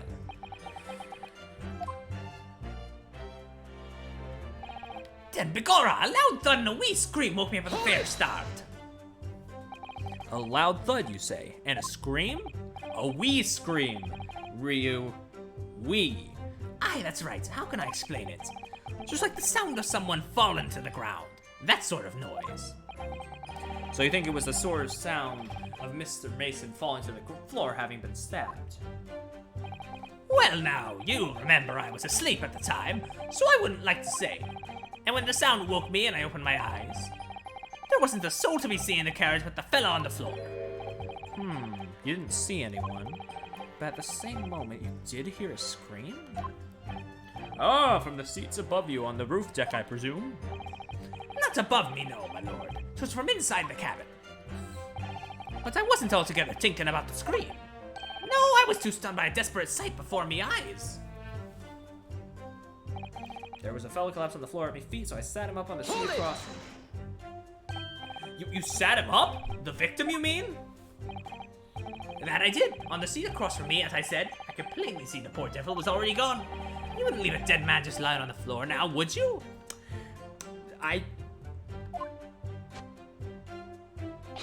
Tis common courtesy, so it is. I find that a little hard to believe. Ara! Excuse me? Lord Van Zeeks. And why would that be? You wake to find a man lying dead at your feet in a carriage. Any normal person would hail the cabman. Any upstanding member of London society, that is. Well now, as you know, I'm in something of a special line of business. The business of lending money at exorbitant rates of interest. Unfortunately, my lord, not everyone is thankful for the help I offer them, and some would even see me dead. So I do try, where it's all possible, to avoid getting myself in a tangle with trouble. Are you suggesting you were just going to leave the man there? Heavens alive, no! I was always intending to report him, so I was.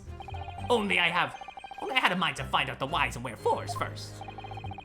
The whys and wherefores? Right you are! There were some details I want to understand before anyone else got to meddling. That wee scream I heard, for example. Wouldn't your good self do just the same? Yeah, the scream he says he heard at the same time as the thud of the victim collapsing. Then I turned to find out where that scream had come from, and bless my soul, what did I find? Wait, I said I was pressing everything. I forgot to press the fourth one. I meant to go back. You said she was hiding herself? Aye, that's right. She was hard to see in the dim lamplight, but she was all curled up in a wee ball. When our eyes met, well, me heart nearly stopped beating in me chest. Ugh, you're really overacting this. Still and all, I pulled her out from under there and sat her on the seat opposite so I could have a wee chin wag with her. The seat opposite? That's right. Just next. You saw this young girl next to a corpse, sir? Well, as I'm sure I mentioned, a gentleman in my position can all too often find himself in mortal danger. So, I needed to find out just who this urchin was, you see. And while I was in the middle of talking with her, I heard another scream, a fella's voice this time. Presumably that scream was Mr. First, who was sitting on the roof deck seats. Right you are again, I would say, sir. Looking down through the skylight, he must have seen this young girl and the gentleman with a knife in his belly. In other words, the previous witnesses did not in fact see you at all, Mr. McGilligan. What they believed to be yourself and the victim was in fact this girl and the late Mr. Mason. Yes, she's got a nice outfit. Aye, my lord. I was, as I think everyone understands now, sat at the back of the carriage, out of sight. It is certainly plausible the defendant is somewhat diminutive in stature, and readily confused perhaps with this young girl.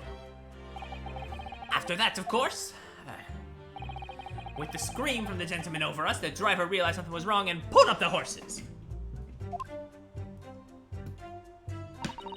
I do wonder how you must be feeling, Mr. Naruhodo. Being the defendant's lawyer and yet finding myself as stunned as everyone else at his testimony? Let's just say it's trying.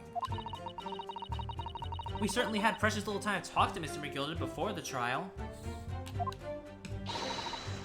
But we mustn't be dispirited. We must just try to learn all the facts we can. When we arrived in London this morning, I didn't see my day panning out like this. Mr. Naruhodo, no grumbling, even in your head. How did you know? Alright, I forgot to press the fourth one. We'll see if we can squeeze anything out of there that we didn't already. I'm afraid I don't understand. I'm sure you told the court there was no one else in the carriage except you and the victim.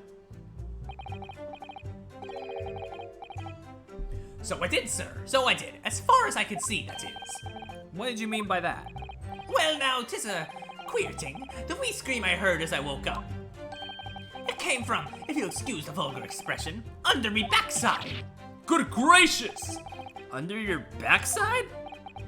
When I lifted the seat on which I'd been sitting, I found there was a wee cubbyhole there for storage. So Naruhodo, we can examine the omnibus ourselves, remember? Yes, of course. The whole bus was submitted as evidence. Yeah, the whole ass bus. Should be a very good time to have a thorough look around inside. And that's when I found her. Thank you. I've heard enough. The events as explained are clear in my mind. However, at least one conundrum remains. Who is the girl?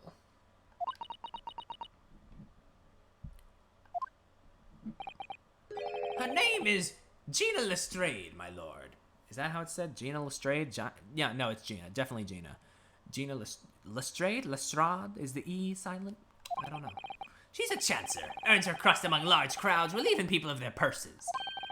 What's commonly called a pickpocket. A what? This girl here? A petty thief? I mean, she looks kind of, her outfit made her look well off, though. Order! Order! You're a thief last. Hey, what do you know? That fits in perfectly with the weekly art theme. I did not even plan this. She wasn't in the banner, so I couldn't have. But may have to think about drawing her then. It's true, Miss Lestrade. She has a nice design. Miss Lestrade, you'll answer the question. Oh! How dare you! What is the meaning of this? The girl! She's gone! Open your eyes! For her neutral special, she wields a gun. Oh, I like her. I like her design. I'm over here. Good gracious! How What's the point in that little sidestep?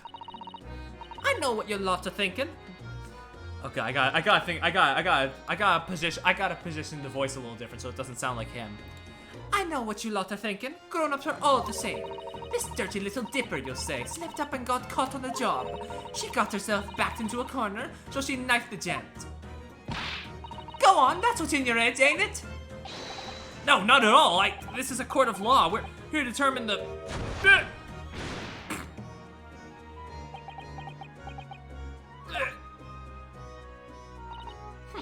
Look, knives are for cowards. Only thugs use weapons like that. All I need for what I do are these fingers. I'm a professional, alright? Maybe not in your eyes, but I got pride in what I do. Let me guess. You don't count smoke guns among weapons for thugs? Oh, this? Yeah, this was in a bag I lifted the other day. Down where they keep the four-wheel drags. Hey, I recognize that sort of flower-looking embroidery anywhere. Sherlock had a very similar thing on his goggles. You didn't rob my boy, did you? It's nice, isn't it? I like the pink best. Do not wave that thing in my direction again! So, you admit that you were riding the omnibus on the night in question?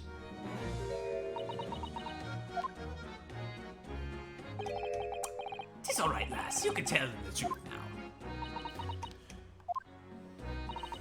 Alright, yeah. It's just like the Irishman said. Okay, yeah, so thank you for clarifying. Yes, this is Irish. I was just... I've been doing this accent the whole time. I just didn't know if it was like something like derivative of Irish or not. The court accepts this girl, Miss Gina Lestrade, as a valid and significant witness in this case. Is she in the thing now? 17. A young woman who witnessed the incident from her hiding place aboard the omnibus on the night of the murder. She was discovered by a defendant. Accordingly, young lady, we will now hear your testimony, if you please. You will tell the court exactly what happened in the omnibus on the night in question. All right, if I have to.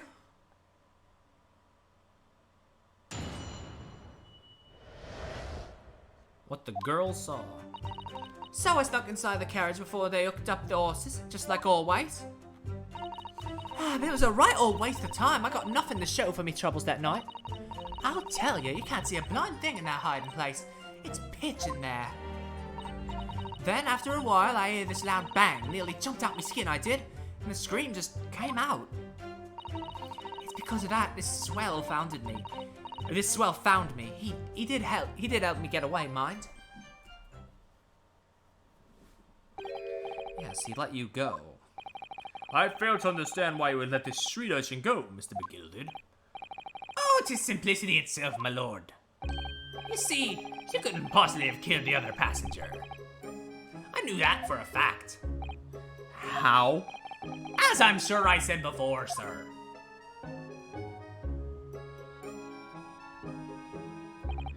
I was sitting right on top of the place where she was hiding herself. I think a demonstration is called for. This is where I sat that night, and the cubbyhole of which you... And the cubbyhole with which you have spoken is underneath this seat, I presume. Can I keep her? Maybe? I don't know how to answer that, but sure. Yes, it does appear just large enough to accommodate someone of this girl's stature. Aye, but of course, the wee lass was stuck in there, because I'd parked myself on the seat for the duration.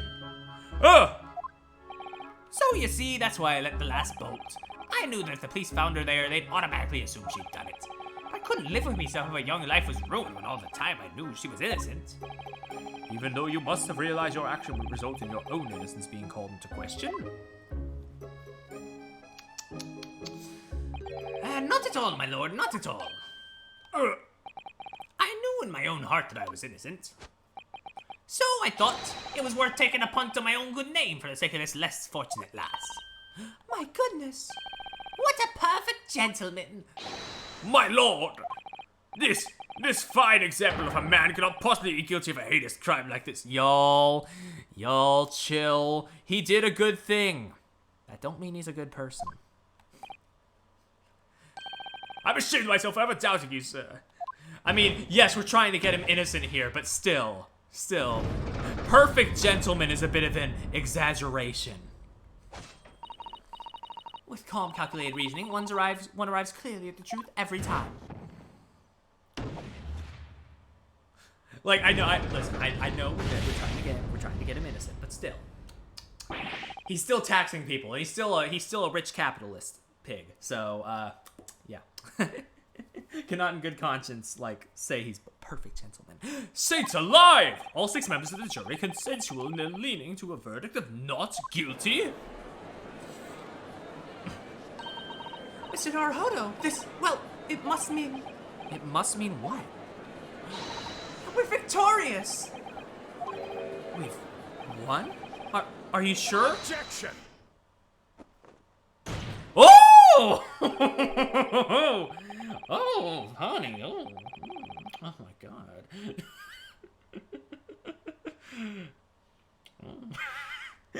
I'm so sorry for that outburst, holy shit. I think that's the horniest I've been all stream. If the sight of my iron-hued Wellington offends, pray do forgive the discourtesy.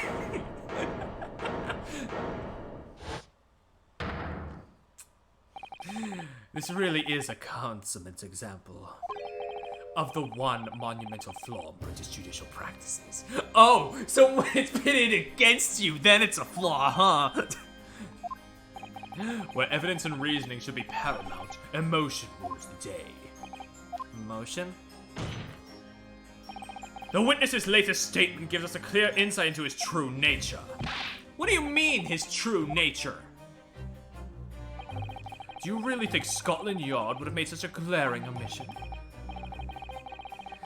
You might know this, but they wanted to use that leg slam for Godot originally. I did not know that. Neat. Comprehensively searched by officers of the police. Obviously, the interior of this cubbyhole, as the witness put it, was included in their investigation. The compartment under the posterior seat was full of the coachman's belongings. It's noted in black and white here in the police report. Good lord, what is happening in there? The evidence has been tampered with.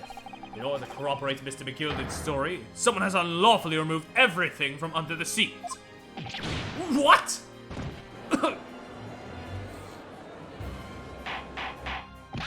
Order! Order! How could such a devious contrivance possibly have been effected, Counsel? Naturally, we must acknowledge the deficiencies of the constabulary in allowing this to have happened. I clip it when my computer's one extra GPU usage and flipping out of reality. I'll clip it when we're said and done here, it's fine. However, I assure you, when the omnibus was wheeled into the courtroom this morning, the compartment under the seat was not empty. Well, my Bunny's friend. Huh? Me? When the carriage was submitted as evidence, doubtless you examined it in fine detail, as would any self-respecting practitioner of the law. yeah, I totally... Motherfucker, we gotta do this now.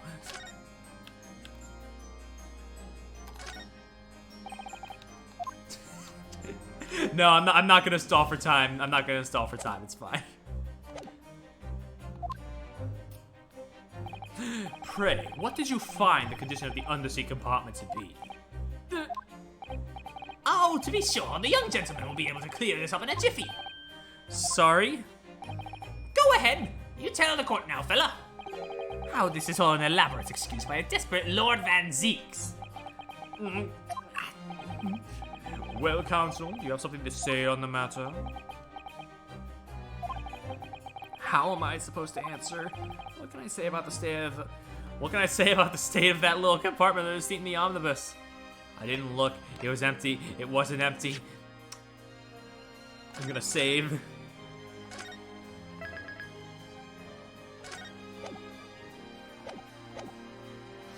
I'm gonna be honest, I didn't look.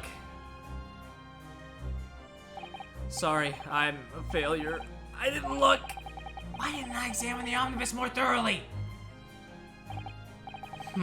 Perhaps I credited you with too much intelligence. It seems, my lord, that this Eastern initiate is as unreliable as wine from the barrel.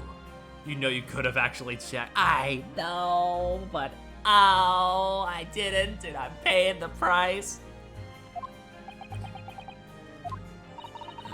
It's an Naruto. Well, now, it seems the argument is moot.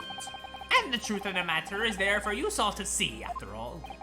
That there cubbyhole under the seat is empty as the devil's heart, so it is. Why do I feel like something's not right here? I should like the jury to weigh in on this matter, I think.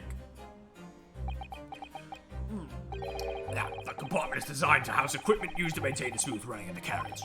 The guild's rules state that omnibuses should be properly fully equipped at all times. So it certainly would have been empty on the night in question. Beppo isn't that irresponsible. Yeah, that money-lending fleecer and the pick purse are lying.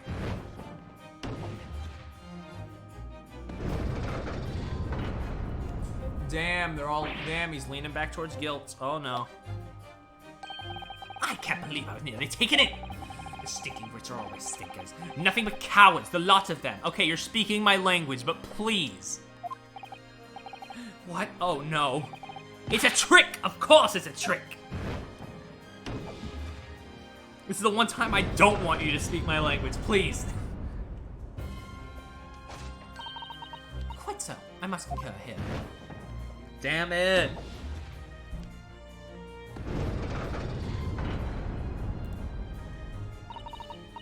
With calm, calculated reasoning, one arrives clearly at the truth every time. It's every time a different truth, it seems.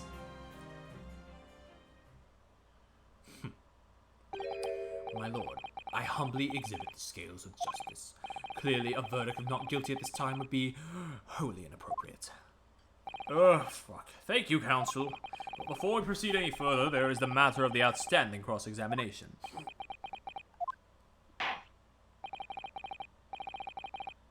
Counsel, for the defense, begin your questioning of the witness, please. The bow is what I'm saying gives him, like, the little smidge of Edgeworth energy. Yes, my lord. What just happened? The whole balance of the trial just shifted almost beyond recognition. The Reaper of the Bailey is at work, it would seem.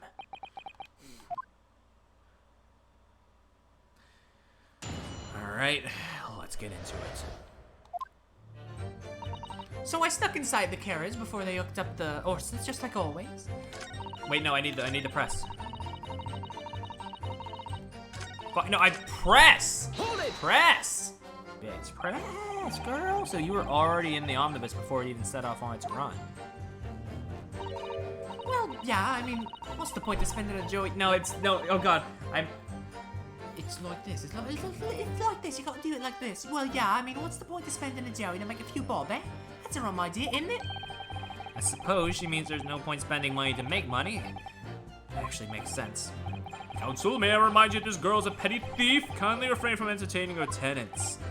Well, that does clear up the little mystery of the fares and all. 4 paying passengers at 5 pence apiece, making the 20 to which the cabman testified. And 1 little scapegrace riding for free. Well, the red conk of a driver always goes for some grub before his last run, see? So that's why I sit into the carriage and get myself in under the seat. Nice and easy, right? But your hiding place is a storage compartment full of equipment for the coach.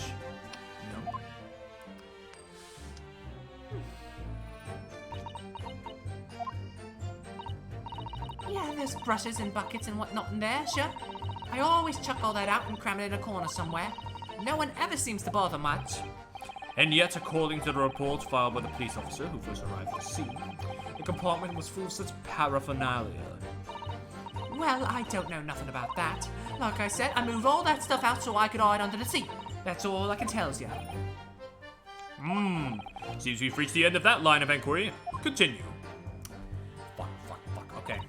It was a right old waste of time. I got nothing to show for me troubles last night. Okay. A waste of time? Why is that? Well, most nights I'm on my own in the guard permit, at least some of the time. I beg your pardon, did you say guard permit? Oh yeah, well, that's what McCann called it. Now you could say the omnibus, I suppose. The point is, a normal run, the carriage ain't got no one in it for a while. And that's when you come out of your hiding place and get away. And that's it. Only that night. Maybe, but I don't know. Mr. Cover sat on me seat from the start. And he didn't budge the whole way, did he? Not 1 inch. I was totally stuck. I mean, it's feasible, but I mean... I don't want to think that, because, like, scummy as he may be, he's my defendant at the moment. What's the phrase? Friends today, enemies tomorrow? Did you mean to tell us that you were present in the carriage for a duration? You were under the seat the entire time while events unfold in the enclosed cabin. Hey, Ladoggle. Yes, racism prosecutor with the boot. Yeah? Right, mister? To be sure. I was as shocked as anyone. You don't expect to lift the cushion you've been set on and find a child now, do you? So this Miss Lestrade couldn't possibly be the culprit then. We got racism prosecutor, thief lady, and DreamWorks face. Quite a cast this trial. I'll tell you, couldn't see a blind thing in that hiding place. It's pitch in there. So you couldn't see out into the cabin at all? Not a jot. Most days I push the cabin up with me head and look out the crack. Then I can have a butcher who's I'm gonna fiddle. I thought you were a pickpocket, not a butcher. I mean, I can have a look. It's an expression. The seat I get under ain't as plush as the other one, see? So most of the time, the passengers plant themselves opposite. But for some reason that night, this here Irishman spent the entire journey right over me head. And for that reason, you weren't able to push the cushion up to peek out. I see. The truth is, I ain't too happy in small dark places. Feels too much like being thrown in the clink. Well, it's the only place to hide in them carriages, so it's Hobson's choice. Why doesn't she just stick to picking people's pockets in the open then? I'd say there's some reason that she's not letting on, judging from her demeanor. So anyways, I was a bit scared, but I had to just stick it out under there. Nothing else for it. After a while, I heard a last loud bang, nearly jumped out of the skin, the screen just kind of came out. Yeah. When you say a loud bang, do you mean the noise of someone falling to the floor? Could have been, I suppose. I don't remember so well. Point is, it made me jump. And you let out a scream, involuntarily. That's right. And I felt the cushion over my head get lighter all of a sudden. Presumably when the defendant got up in order to help the victim, yes. Or not. It could equally have been the moment the accused stood in order to stab his victim. Could it not? Well, girl, do you see what happened at that crucial moment? Yeah, I saw it. I pushed up the cushion and had a quick butcher's while I had the chance, didn't I? The Irishman was sitting up the bloke, water had fallen on the floor, the seat opposite. That matches Mr. McGiller's account, of course. But then, the fellow suddenly turns around and looks right at me. I sunk back down again, but it was too late by then. Should never have looked out or whatever. Fuck. It's because of that the swell found me. And when Mr. McGiller discovered you, he pulled you out from under your hiding place. I was scared stiff, I was. He dragged me out and sat me down in a seat and all. Next to the victim, Mr. Mason. Yeah, the bloke had a knife in his guts. He was still bleeding. And the carriage lurched a bit and he ended up falling onto me. Ugh, how awful. Both me hands got covered in blood. It made me feel sick as a dog. Both their hands covered in blood. That must be what the rooftop passenger saw. After that, I believe you talked with Mr. McGilded for a while. Is that correct?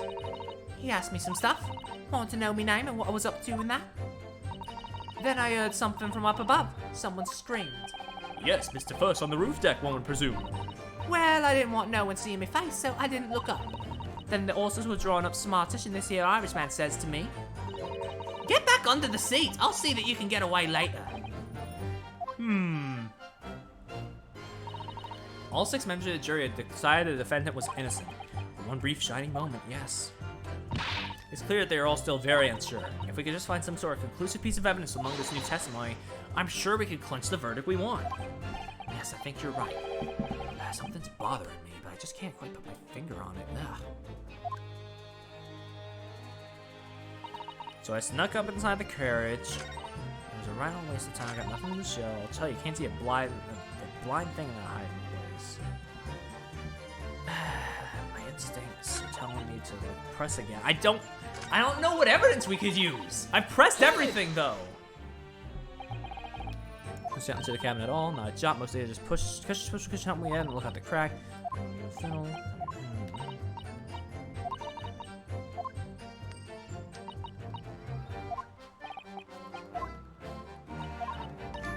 Oh! No.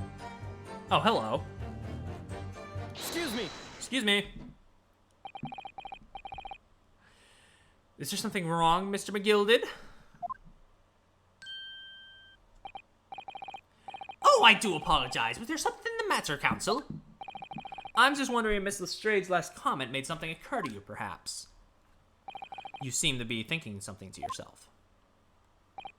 Oh, no. It was nothing important. I was feeling bad for the poor lass is all. I remember feeling desperate myself as a young lad shut up in the dark. Just terrifying, so it was. I see. Yes, I'm sure we can all sympathize. I'm still scared of the dark now. Aye, and I don't know about yourself, but I find the darkness seems to make everything you hear seem that much louder as well. Yeah. I suppose it does. Maybe. Miss Lestrade? Did you hear something that night? Anything? An unusual noise, perhaps? Nah, not really. All I could hear was the Irishman snoring. The jobbers! Is that even a real phrase? There's no way you tell the whole world of me foibles, you little scamp. Half of the words he says, I'm not sure if they're real. What a pity. If only Miss Lestrade had heard something, it might have given us a vital new clue. Yeah, what should we make of that last statement of hers? It's profoundly important. My lord, I believe the statement just made by the witness is profoundly important. Profoundly important? But all she said was that she heard nothing. Yes, this is a profoundly important point. I'm almost sure of it. I'm almost sure I don't understand the inner workings of your Eastern mind, Counsel. Nevertheless, Miss Gina Lestrade, you will supplement your formal testimony by repeating that last statement, please. What? Supplement? What are you on about? Don't give me all your fancy talk. I know what you're trying to do. Well, won't work on me. That's right, insult the judge. Always a good move. I was straining my ears to work out what was going on, but all I could hear was snoring. So you were straining to hear what was happening the entire time, since the moment you hid yourself? Not exactly, no. Sorry? Well, there was no one in the cabin to start with. I just pushed the cushion up and have a butcher's to see what was what. But then when I saw the swell getting on, it got my head down so he didn't notice me. Mr. McGill sat on the seat under which you were hiding, correct? Yeah, would you Adam and Eve it, eh? What a mug. So then all I could do was listen. I was waiting to jump out of there as soon as I heard him leave, see? But Woody, not likely. Even though we stopped here and there, I never heard the door open. So I just had to stay put and listen to him driving his pigs to the market, snoring like an old dog he was. Are there any conclusions that we can draw from that, I wonder?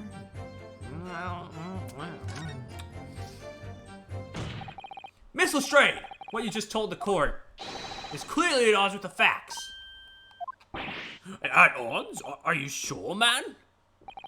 Absolutely. It seems my Lord Nipponi's friend is not as dull-witted as I feared. So Van Zeeks realized it too. Counsel, I must insist that you bolster your claim with evidence, or some complicit party's name at the very least. Yes, my lord. I expect you to demonstrate this alleged contradiction to the court. According to Miss Lestrade, while she was hiding in the omnibus that night, she heard nothing but the sound of Mr. McGilden snoring. But think, Ryunosuke, think! There's something else she should have heard. I think I know. Hold on, I think I know. Very well, my lord. Allow me to elaborate. On a particular sound that Miss Lestrade could not have failed to hear on the night in question. The sound very clearly explained by the presence of the following person. It's you, isn't it? Take that! Thrice fired Mason? The victim, yes. Yes, my lord. The sound that Miss Lestrade could not have failed to hear. Okay, I got mixed up because I wasn't reading the whole line at first. Okay. The sound that Miss Lestrade could not have failed to hear Is that of the victim, Mr. Mason, boarding the omnibus. Order! Order! Explain your reasoning, counsel. Miss Lestrade, allow me to confirm something. You claimed earlier that you were the first person on board the omnibus. Is that correct? Yeah, of course I was. I got home while the driver was in the pub, didn't I? And the next person to board the omnibus was Mr. McGilden. That it was. Not a soul was in the cabin when I climbed aboard. At least not in plain sight. So you were, to all intents and purposes, alone in the enclosed cabin of the omnibus at that time. Did I not just say as much? I wasn't traveling with anyone else, if that's what you mean. Yeah, I saw him get on, remember? Through the crack under the seat cushion. He was on his own for sure. And from what we've heard, the carriage made a number of stops after that on its onward journey. During which time, did you not hear the door opening and closing at all? Nah, I never heard it. That's exactly what I was listening for, weren't it? Waiting for the swell to leave. In which case, when and how did the victim end up in the carriage? We know that the victim collapsed inside the enclosed cabin of the omnibus. Therefore, Miss Lestrade's statement about what she did or did not hear is at odds with the facts! Damn, Ryu, get him. Yes, this petty thief statement was clearly flawed. Lord Van Zeeks! Yes, he knew all too well that there was an inconsistency in Miss Lestrade's statement.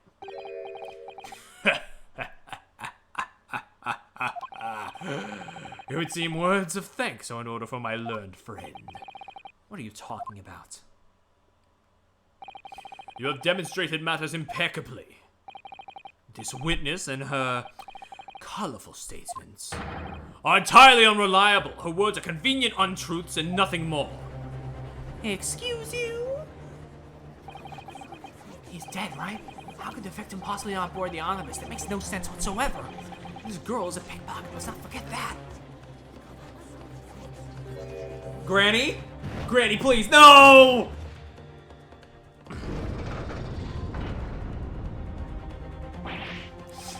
She didn't even say anything. I didn't want to judge the dear little mite just because she has some rather naughty ways, but I must say, I can't abide liars. And neither can I. No, wait. I don't want to judge the girl just because she has some less than salubrious ways. I must say, I cannot abide liars. No! Fuck.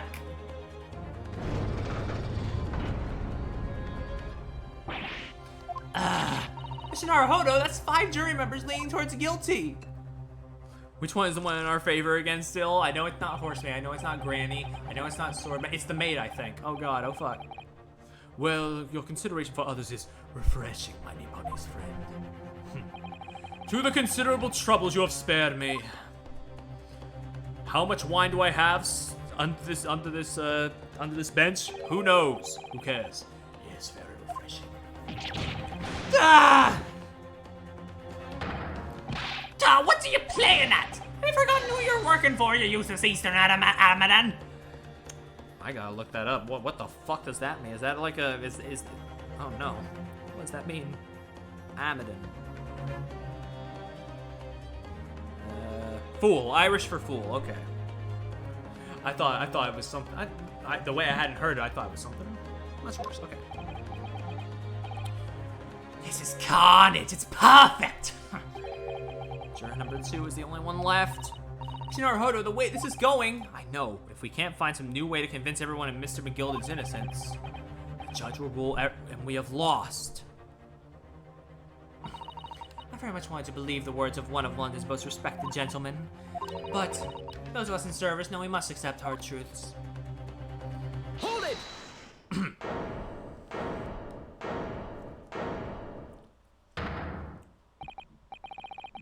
Yes, the witness's last statement seemed to have revealed a critical inconsistency in her story. However, if we consider the possibility that her statement is in fact the truth, it may shed an entirely new light on this whole case. What are you saying? Counsel! I'm sorry, sir. Whatever do you mean? Counsel, I will not tolerate you attempting to prorogue my adjudication. Explain yourself at once. When the accused boarded the omnibus on the night in question, the victim was nowhere to be seen. Subsequently, the carriage door was not heard opening a single time, as testified by the witness in the stand. Yet the victim's body was found inside the carriage. If this petty thief's words are to be believed, how do you explain the victim's miraculous appearance inside the cabin of the omnibus?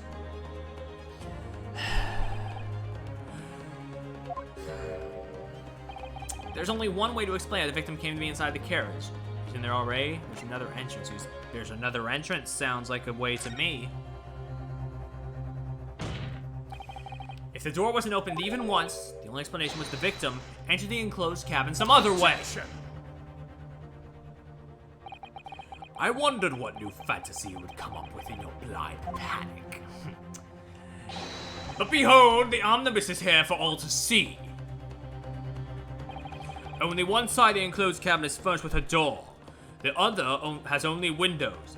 There was another seating compartment on the roof of it.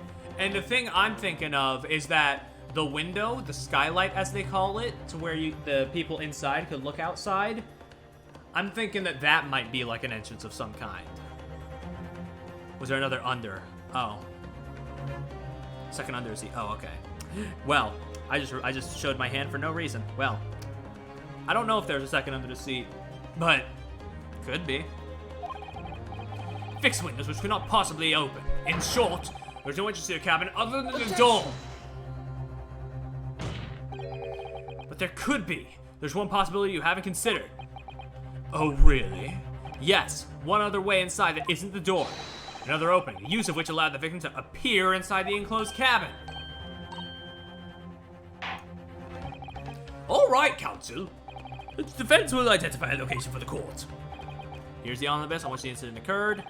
Where on earth is this entrance? I'm going with my gut. It's gotta be the skylight. Take that! The answer is obvious. It can only have been the skylight. Hell yeah. Hell yeah. Let's go. Let's go. I say, the skylight? Objection! Your ludicrous proposal almost had me lost for words. However, Objection! Yeah, I thought it was when he dropped in, yeah. The skylight may be well large enough for someone to pass through. Objection! That's what I was thinking too. so you claim, but do you have a shred of evidence to support your addle brain theory? Both Mr. McGilded and Miss Lestrade said the same thing in their testimonies. They each claim to have heard a loud thud, such as the noise made by someone falling to the floor. Yes, which has already been explained, as the sound of the victim falling from his seat having been assaulted with a dagger. Yes, it has, but would a man slipping from the seat onto the floor really have made such a loud noise as the witness describes? A loud enough noise to cause Miss Lestrade to let out an involuntary cry, in fact. Good gracious! Perhaps, in fact, that was the moment that the victim made his entrance into the cabin. No, let me rephrase that. The victim didn't enter the cabin as such. He fell into it. Objection! Wait, hold on. And wait, hold tight. If he fell in, then that would lead further reference to McGilded trying to help him up. And then he would realize, oh shit, death. You're now suggesting that the victim fell from the skylight into the cabin? That's simply impossible! How can you be so sure? Because if the victim had fallen inside through the skylight, as you say, passengers on the roof deck would have seen it happen. And yet not one person has made mention of such events in their testimony. Well, yes, that's true, but... Hold it! Might a humble fella make a wee comment here? Mr. McGilded? To be sure now, the two fellas who were sat on the roof that testified afore said nothing of the victim falling through the skylight. But it seems to me, my lord, that it's not so much a case of them not saying, but...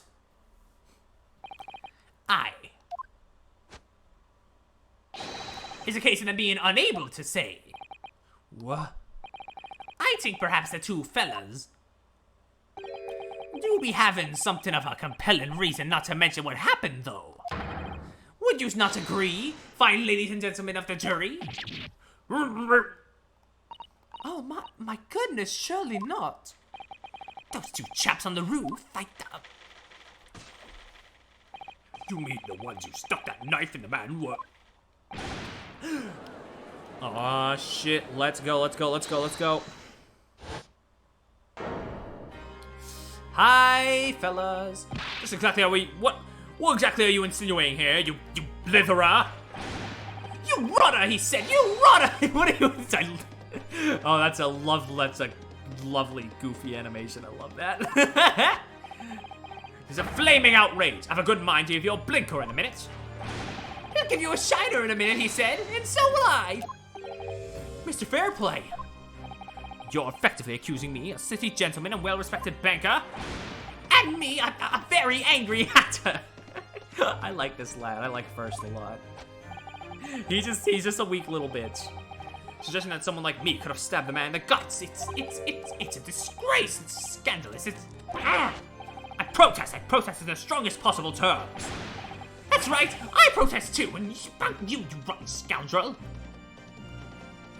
I'm accusing the Hatter. Fair enough. Good night.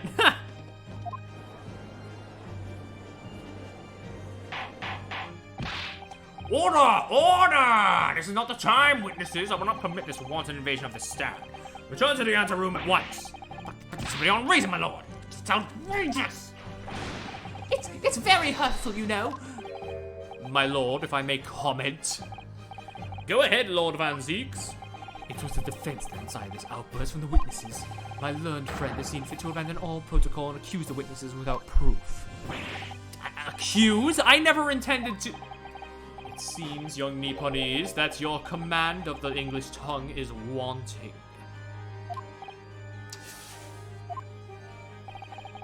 You proposed to the court that the victim fell through the skylight from the roof deck of the omnibus.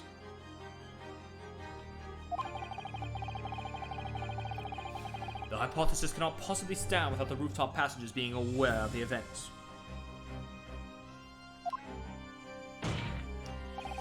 You have branded these gentlemen liars! In our British court of law, this is what is termed a baseless accusation!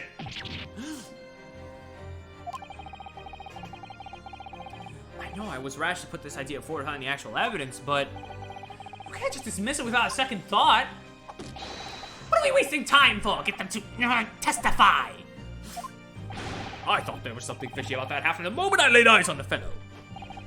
See this matter through now, one way or another. It's filth and rubbish in our midst. We must dispose of it at once.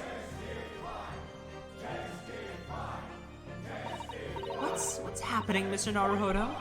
Spectators in the public gallery they're in a complete frenzy. Barnum. Mr. Fairplay and Mr. First. My lord.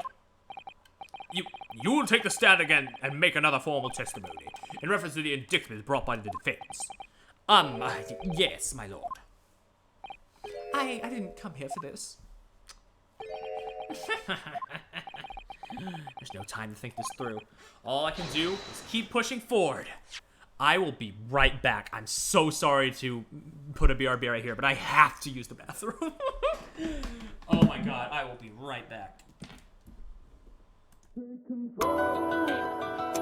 Take control. Take control. Take control. Let the fake kick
Your Honor, we are shaping up for another 4-hour stream. Hey guys, I'm back. Alright, all I can do is keep pushing forward. I also got myself a little snack. So I'm sorry in advance if you hear any rustling. I needed a little something to crunch.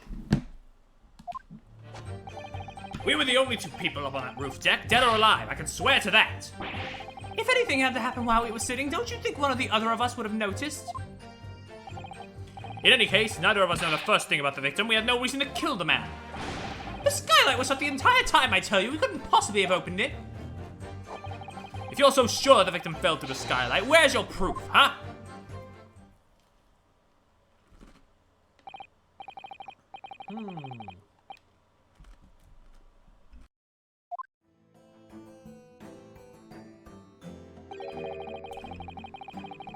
Now either witness could have performed any malevolent act on this open rooftop deck,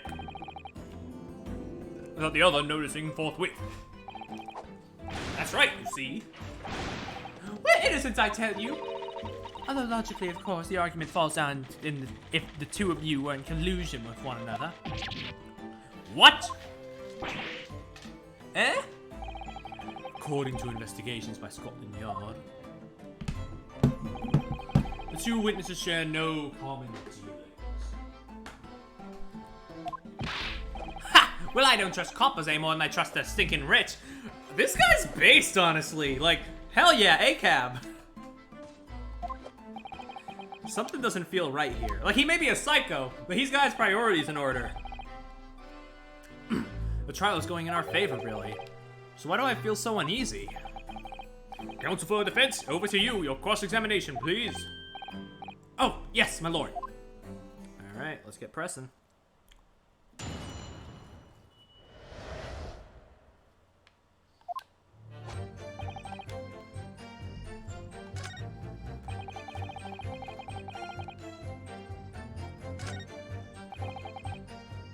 Hold it!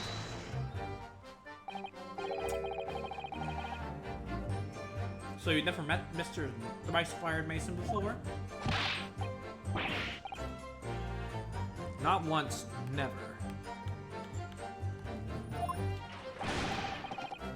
You never heard the man before, he said, never! And you, Mr. First, had no prior dealings with the victim either? That's right, sir. Hires not much to do with brickmakers, to be perfectly honest, sir. No, I imagine not. You see, how many different ways can I put this? Neither of us are the most connected to the gentleman who would... No. Excuse me. Hello? Mr. McGilden? Yes, counsel. What could I be doing you for? Did the witness's last statement give you pause for thought somehow? Not the remotest connection. Is that right now? I wonder. What are you insinuating now? Mr. Fairplay, it's been too long, so it has. If I'm not very much mistaken, I believe this fast approaching, is it not? Your repayment date. I beg your pardon? You borrowed 20 guineas from me, sir. At an unconscionable rate of interest, you tricked me. It's extortion.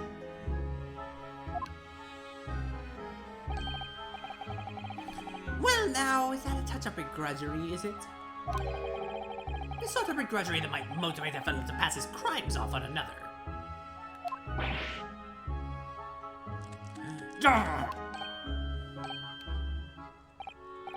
And young Mr. First. Me, sir? What do you want with me, sir? You do be making hats for a living, though, do you not? Aren't there top hats sliding about on your head? Is that one of your own creations, is it?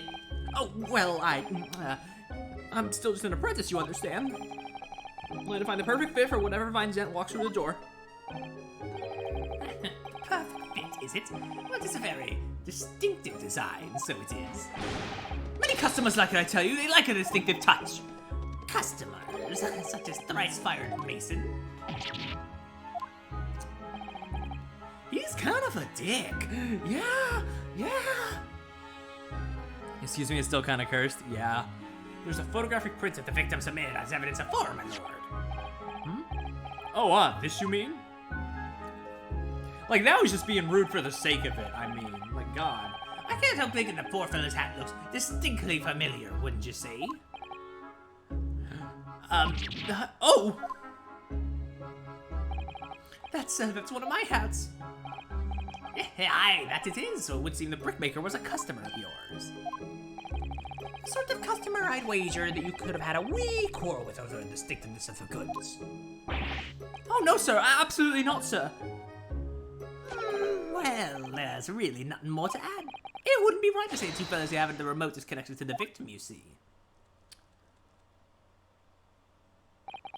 I rest my case. You little weasel! He's better at this than I am. Gosh, Mr. McGillen certainly has been thorough in his research, hasn't he? Please, don't let My little interruption. Achievement unlocked, Hat Hunter. Was that, like, a thing I didn't have to do, or what? hold up the proceedings. The skylight was shut the entire time, I tell you. We couldn't possibly have opened it. Oh? Are you quite certain about that? That the skylight was shut the entire time? I'm going to lose my block with you in a minute. I'm gonna do it. I'm gonna go ape shit, as they say. He's going to lose his rat with you in a minute. That's what he said. Take a look for yourself. Go on. See, it's shut fast now, just like it was on the night. So it is. Of course, a fellow the size of Mr. Mason could likely break through it. It's still in all. What? Just look at the size of the thing, you understand. Eh? Oh, now you hold on there a minute, sir. The size means the ting means nothing. And on its own, let's consider the bigger picture here, shall we? Let's stop biting our canes, shall we? I was riding the omnibus on another occasion when, well, I broke wind loudly. I shot myself with it as it happens. Lovely. This is an unexpected confession, Mr. First. Oh, I just mean to say, well, the point is I tried to open the skylight, you see. But, just my luck, I couldn't make it budge. The stench was terrible. It was looking daggers at me, sir. I went as red as rogue, I did.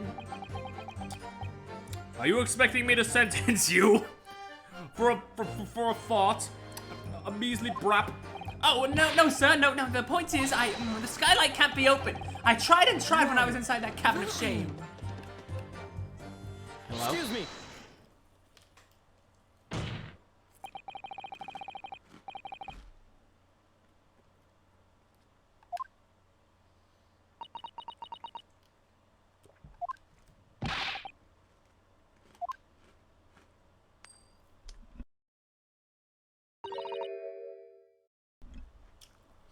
Oh, so it does. Skylight, that is what we're talking about, right?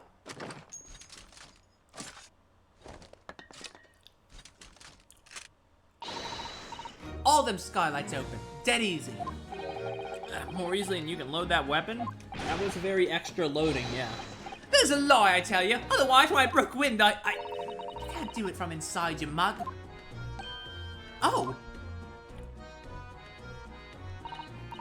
Look, a few weeks ago, I was up on the roof deck of one of them drags, and I had a great haul. I mean, I had purses coming out me ears. Miss Lestrade, this is not the forum to be eulogizing on the subject of your criminal activities. Well, anyway, I had a bit of a scare. When I lifted the last bloke's purse, he got wise to me. All four of them surrounded me, so I couldn't hop off the bus and leg it. So what I did was, I used a skylight, opened the catch, and jumped right through. What? Yeah, the catch for them skylights is on the top side. That's why you can't open them from the cabin. The skylight opens from the roof deck? Bailiff! Climb up onto the roof of the omnibus at once and verify this witness's claims.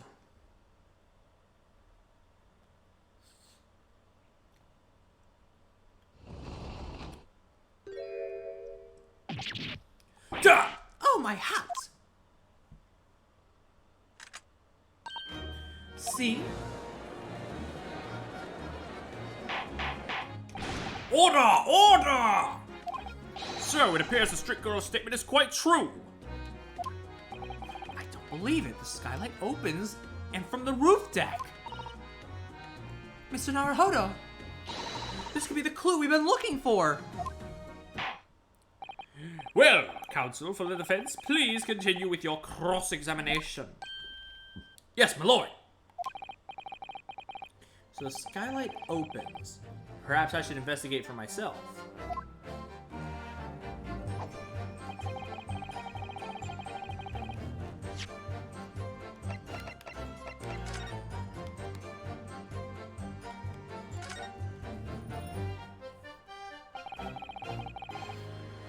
So the skylight was fastened shut before, but now the catch has been undone, we should be able to open it. Uh-huh. You can certainly see the inside of the carriage juice opening, that's for sure. Yes, and there's a lamp in the enclosed cabin, so I'm sure the witnesses would have been able to see quite clearly. That's not good for us. Yeah. Yeah. Wait, hold on. There's blood in there, yeah. Can I, like, examine that, or?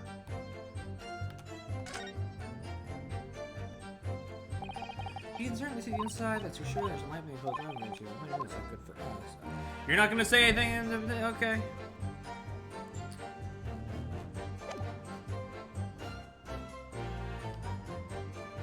Wait.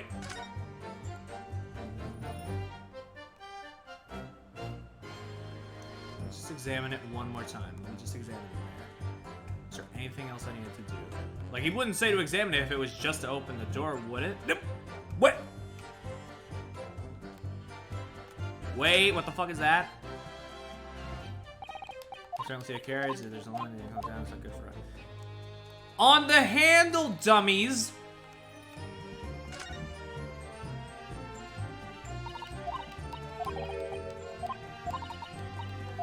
Am I making a mountain out of a molehill here?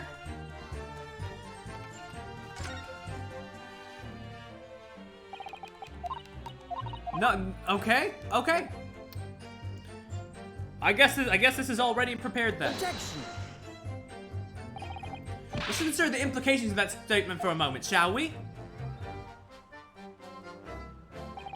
What implications, Counsel? Nothing strikes me about it. Exactly. There's nothing striking about it. What does strike me is your propensity for the inane, however. Yeah, well, if the game allowed me to, analyze that bloody thing separately, I feel like maybe I would have a lead here, perhaps. Just a smidge, just a smidge. But unfortunately, as much as I rotate it, and as much as I try and elongate it, I cannot. Like, I click it, and just nothing happens. It's just like, oh. You know, you can look inside the cabin. You can look inside the carriage. You can look inside there pretty easily, yeah.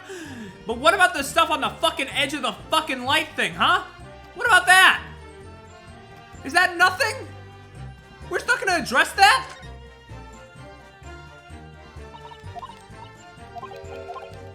I guess not. I guess I'm just chasing nothing. Okay, cool. Cool, yeah, cool, yeah.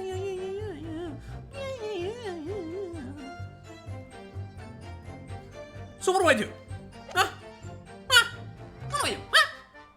What do I do? I wonder if these two men really were involved in some way. Couldn't say. I mean, I don't really know anything about them. Although by the same token, I don't really know anything about Mr. McGilded either. It's so hard to know what to believe here. Yeah! No can argue decisive evidence, so you need now is to find a conclusive piece of evidence. Like, I don't know.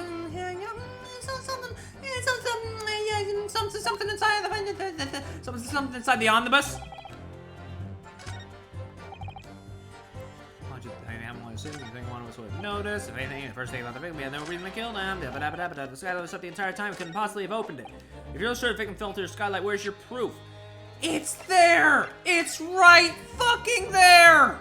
On the edge! But you're not letting me examine it! Every time I try to examine it, you're always like, oh, this is the roof deck. It's a wonderful view. But you have to pay money for it. Yarg! It drives me batty.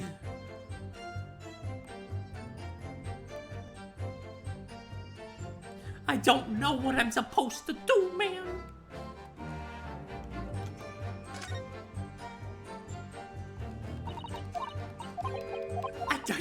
I don't know.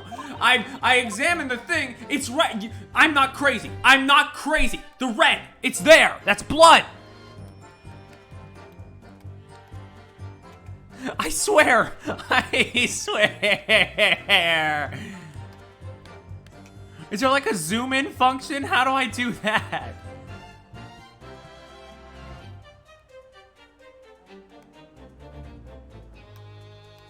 Is there like something else on here I'm missing? Cause like that sticks out so much. Can I open the door maybe? The one-way door? Can I open that and look from the inside maybe? Is that how I do it? Well, you're shitting me.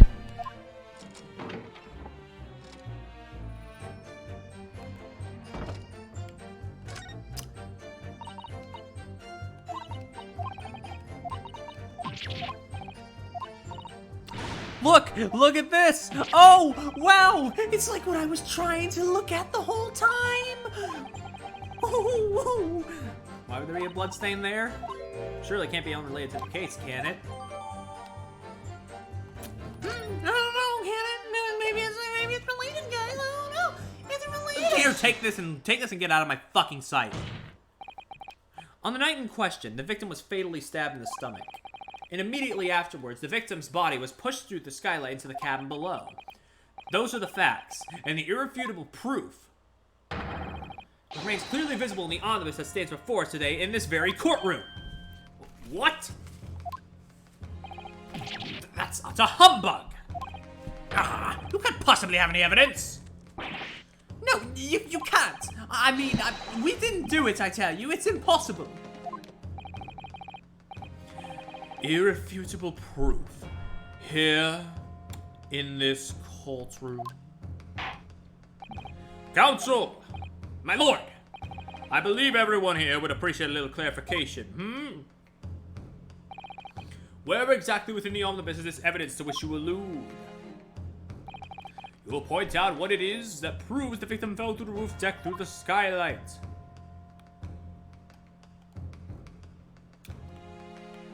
Got it. Appreciate it, please. I spent 5 minutes trying to figure out this dumb fucking thing. By Jupiter! Is that blood? This bloodstain proves two things. Firstly, when the incident occurred, the skylight of the omnibus was open. What? And secondly, the victim was already bleeding when he fell through the opening. Oh my! And so it follows that Mr. McGilden, who was inside the enclosed cabin himself at the time, cannot possibly be guilty of this crime.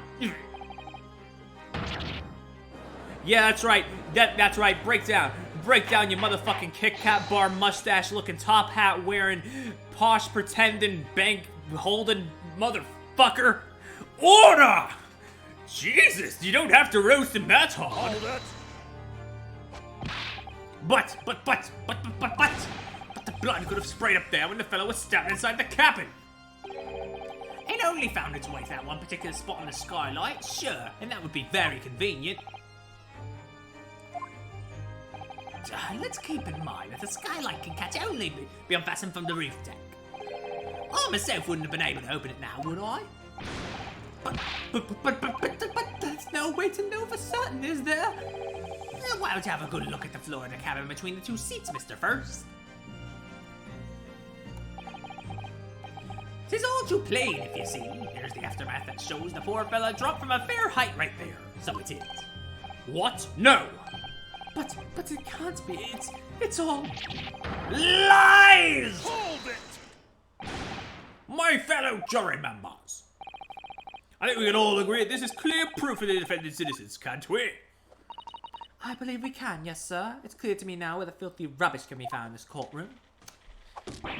So, they thought they could pull the wool over my eyes, did they?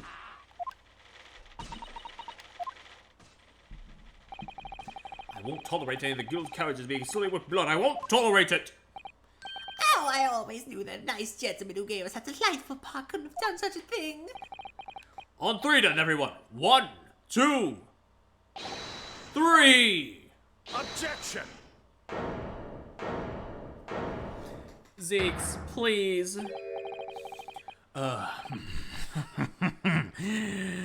Chilling performance, Mr. McGilded. Oh, and what would you be referring to there now, Lord Van Zeeks? A bloodstain on the frame of the skylight. Such evidence is null and void. What? Why? For one extremely simple reason. That smear of blood never exists. Honey? Honey, it is right there. It is right there. Objection! What are you talking about? It's there for all to see, and it's clearly Objection. blood. I personally attended Scotland Yard's investigation of the omnibus. The officers involved went over the carriage with a fine-tooth comb. So I can state with the absolute surety, No such smear of blood existed in the carriage. At least not until this trial began. But, are you suggesting, Lord Van Zeeks, this stain of blood was fabricated, my lord. Yes, while this court has been in session. what? I didn't even know how to get in there, buddy. I couldn't open the door until now. What a palaver. I must say I didn't expect such crude reasoning from a prospector of your standing, Lord Van Zeeks. But I'm Magnus McGilded, a fella known all over the capital for his fine contributions to public life. I don't take kindly to slander, and I'll fight it to the bitter end. I'll fucking fight you right now, bitch! 1v1, mano-y-mano! Bring it! And again, maybe not, I've seen what you do to those wine glasses, fuck! Even if it's rolling off the tongue of the Reaper of the Bailey. Mr. McGilded, I realize that this is your first appearance in court as the accused. However, I am well aware of your involvement behind the scenes in a great many affairs of dubious nature. You're a dubious little creature, getting up to mischief. Absolutely no good. You're very adept when it comes to avoiding getting your hands dirty. Very adept at keeping secrets, maybe. And each time it happens that a case that you're involved in is investigated, you adapt the facts. Adapt the facts? What does that even mean? When you wielded a fortune the size of Mr. McGilded's, however ill-gotten it may be, nothing is impossible. Tampering with evidence, manipulating the scene of a crime, bribing witnesses. I toast your ability to concoct the most convenient of stories, sir. Are you ever gonna drink that? You keep pouring it, but I don't think I've ever seen you drink it once. Tut, Lord Van Zeeks, this will not do, to be sure. Will it now, Counsel? Oh, no. I think it's fair to say that this all does sound like a rather far-fetched excuse by a desperate man. The Bronze Skylight didn't exist, you say? But if yous will cast your minds back, it is not true that the omnibus there has been in the courtroom the entire time. How could anyone possibly put a spear of blood in it without the world and his wife seeing? The world's wife, you know, Mars, the moon. The Earth's kind of got a bunch of little partners, doesn't it?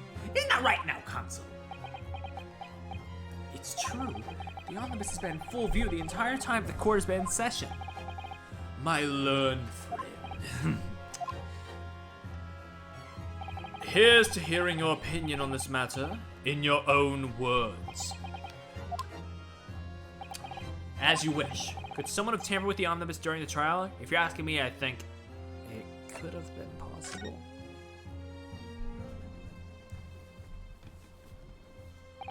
As a defense lawyer, it's my job to advocate for the defendant as best I can. But still, feels there's something even more important at stake here. There's no evidence to suggest that the defendant did as my learned friend suggests. However, in terms of having the opportunity to carry out the alleged tampering, there is one possibility. Oh, good gracious! Explain yourself, Counsel.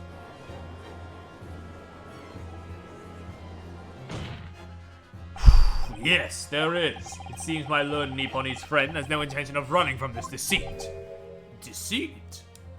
I'm sure everyone still remembers clearly the recess that we were forced to take. Right, because of the...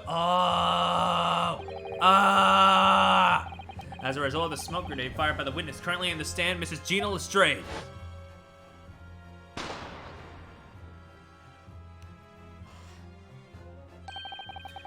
Oh my god, fuck.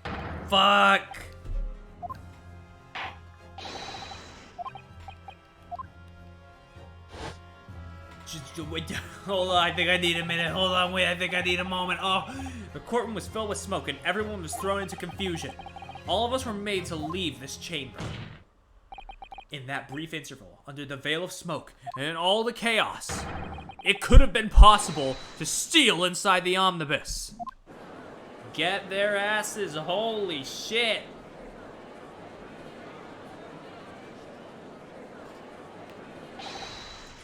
Are you wise?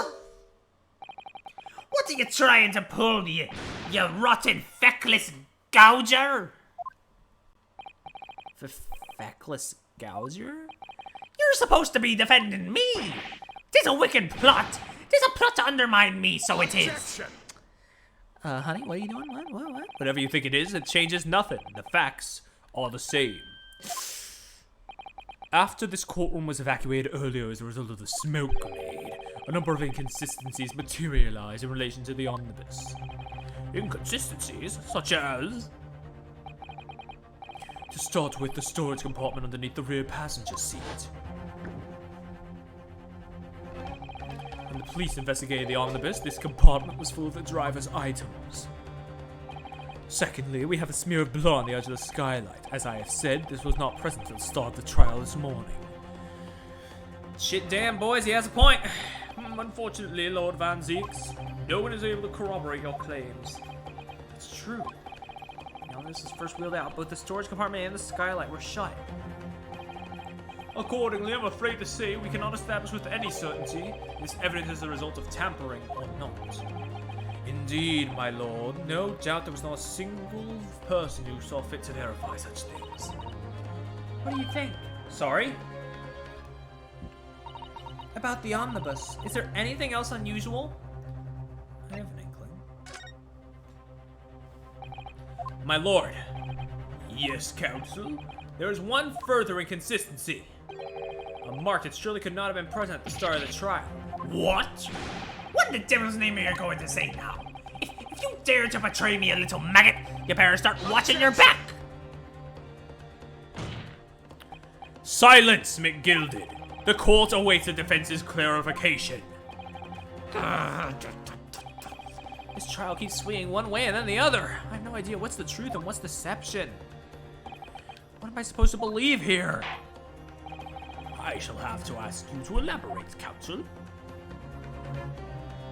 Where exactly does the alleged mark that you claim appear at some point during the trial? If I had to guess, if it's in here... Is it the blood? I can't rotate far enough to, oh wait, yes I can. I can rotate down enough to the floor, but I think it's the one on the seat, because the floor one makes sense. I think it must be this mark here. If you mean the mark of the sweat around your collar, that has certainly gained prominence over the course of proceedings. Okay, wait, no, it was the floor one then. I got my beats mixed up. Okay.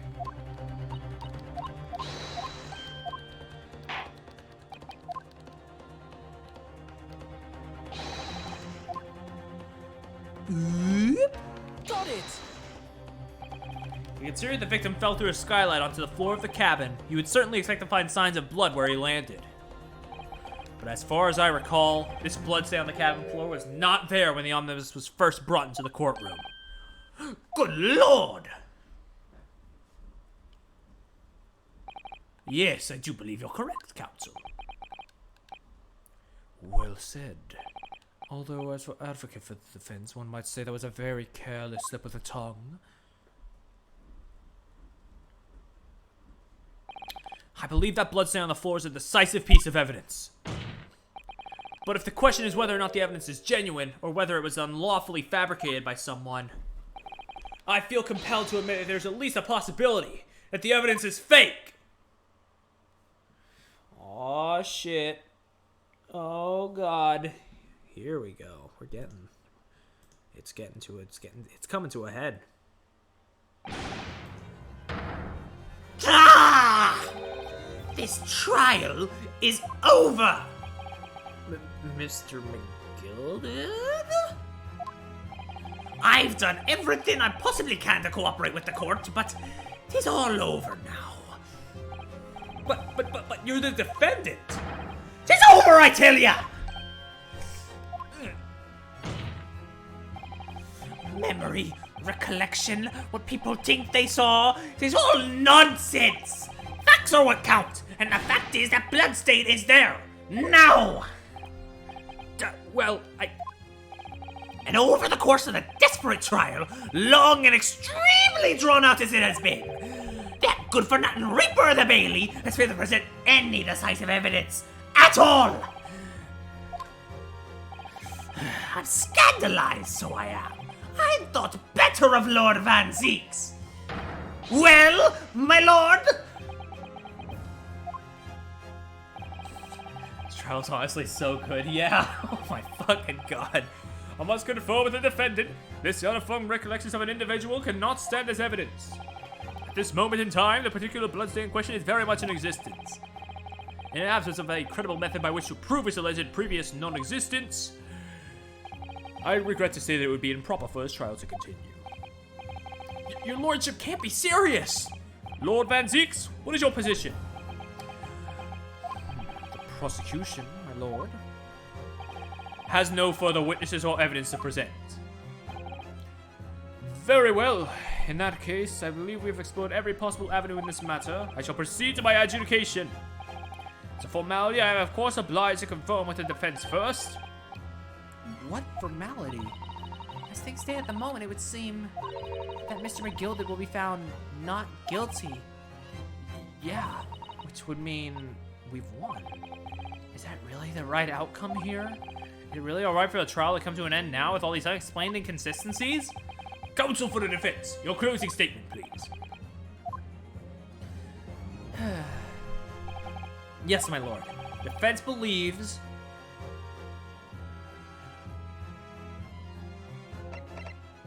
the defendant could be guilty. I am here in this courtroom today to advocate for the defense of my client, Mr. McGilded. However, at this moment in time, I cannot, in all good conscience, attest fully to the defendant's innocence. What are you saying, man? Without any question, there is no conclusive evidence as to prove that the defendant is guilty. However, there's also no conclusive evidence to prove that he is innocent. Good gracious me!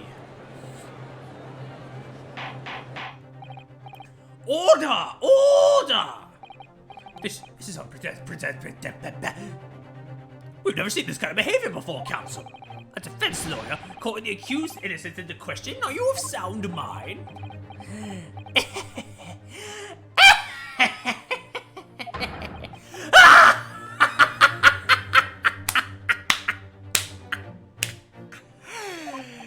Oh, it was a grand decision to appoint you as my lawyer, so it was. A grand decision. What? I must say I didn't expect quite such an exciting spectacle at the end there. But still, here, have this for your troubles.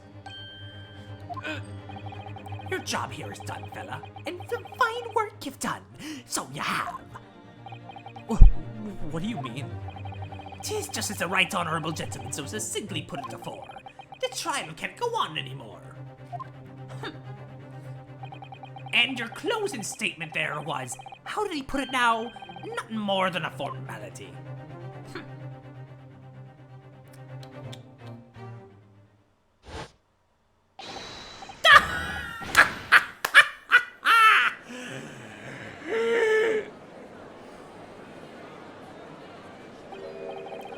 I really don't know what to make of all this. Was the evidence we've seen genuine, or was it fake? His lordship would be fuming. Any unsightly rubbish should be disposed of promptly, as I said. These stinking writs are always guilty of something. You mark my words. I feel terribly ashamed that I ever doubted that lovely man who gave us the lovely park. Now that proceedings have unfolded in this way, I am compelled to declare a premature end to this trial. Furthermore, the court must accept the defendant's plea.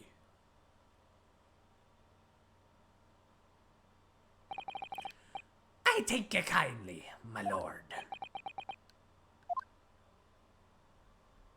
I hereby pronounce the verdict of this court. I'm gonna do it. I'm gonna say the word. Oh, come on, man! But we still have to determine if the bloodstain in the omnibus is genuine or not. We don't know if these witnesses are telling the truth or a pack of lies. We have no idea about the truth. Lord Van Zeeks, my lord, the case made by the prosecution was flawed, plain and simple. If indeed the omnibus is presented as evidence was tampered with, the prosecution is at fault for allowing such a disgraceful perversion of justice to take place. My sincerest apologies. Objection! But wait! When we are evacuated from the courtroom, Lord Van Zeeks ordered the evidence to be secured. afraid the prosecution cannot shun responsibility in this matter. That's so unfair! The culpability of the defendant has not, at the present time, been established by this court. Consequently, the jury will not be required to proffer judgment. What?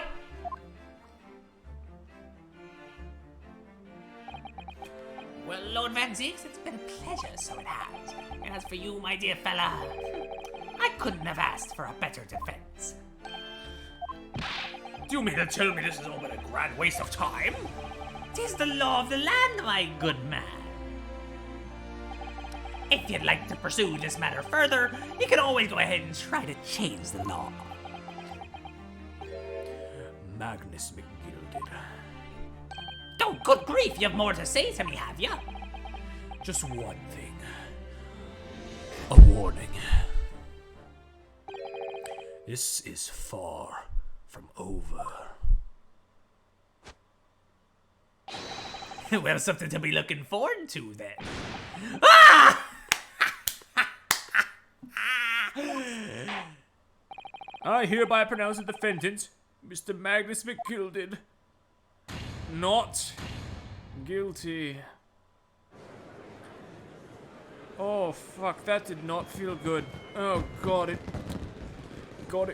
honestly, this, oh my God, I feel sick. Oh. I can't believe it. This is an outrage. They should have examined the evidence more. What are you talking about? The man's been cleared. He's innocent. Oh, I need to go take a shower. Oh my God. The jury, the court system's fucked, man. With the courtroom in pandemonium for a second time that day, the judge delivered his verdict. My first ever trial in Great Britain came to an abrupt end, with the defendant being found not guilty, ostensibly a victory for us.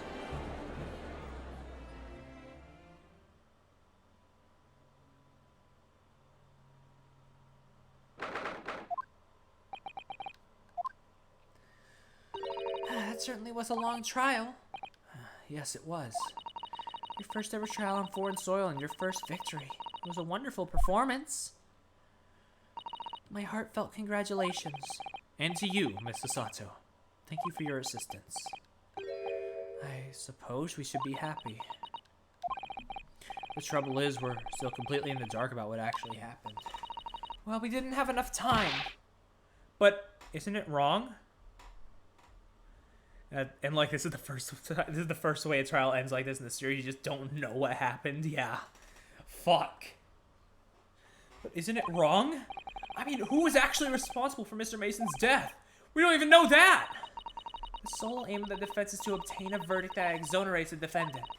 You carried out your duty to perfection. Aye, that you did. This absolute shit stain. Mr. McGilded. Ah, and that girl is with him too. Well, it seems the stories are true.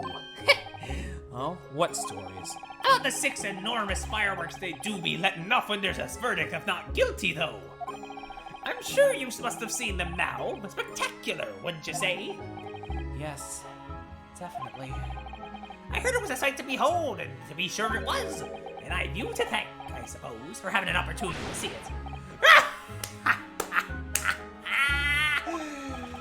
Oh, I don't know about that. I'm not sure I really did anything. What on earth are you saying, fella? How'd I walk out of there a free man, then?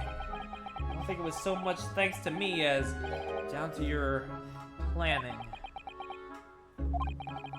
You're a straight-talking fella, aren't you? I must say, you had me astray in the head there once or twice. You're young and headstrong. This is water under the bridge. Congratulations, Mr. McGilded, on having your name cleared. Nothing's resolved. There's only one thing that matters to me. Oh? They've all seen that I didn't do that odious and obstinate deed. 'Tis grand, is it not? I suppose it is. Now the fine fellows of Scotland Yard can take matters in their hands and sort out any wee details. They'll see for what it is. They'll get to the truth. And absolute faith in them, so I have. After all, I do be providing a good number of their wages with all the taxes I pay, though. Ah! Oh! It's not that funny. So then, are we, as we agreed beforehand, 1,000 guineas for your trouble, fella? Oh, no, I couldn't possibly accept that much. Ara, bewitched, you're a humble people, are ya? You from the east? Well, if you insist. But have this, still in all, you deserve a reward. Mr. Magnus McGilded. Everything is ready, sir. If you'd like to follow me into the courtroom. Into the courtroom? What's this, officer? It is sooner than I was led to believe. I hope it's not inconvenient, sir. There were some changes to the schedule. Well, I must be making tracks now. It's time for the inspection. Sorry, what inspection? Yeah, they're going to examine the omnibus again, so I'm told. I'm asked if I could be present for it myself. They're going to examine it again? Now? Naturally, I'm under no obligation to take part in any more of this matter now. But I'm an upstanding member of London society, so I do be doing my best to help where I can, though. 'Tis a gentleman's duty, so it is. So then, fare thee well. 'Twas an absolute pleasure meeting yous. Cannot say the same. I hope you have a whale of a time while you're studying here in Great Britain. God, why did I choose that voice for him? Holy shit, my throat is fucking dead. And there he goes, a free man. Oh, I forgot she was here too.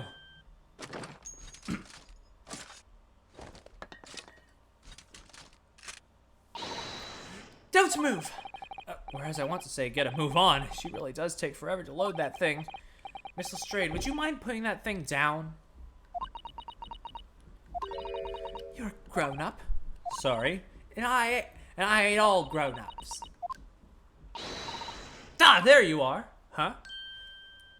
Hi. Who? Who the fuck? You look extremely out of place.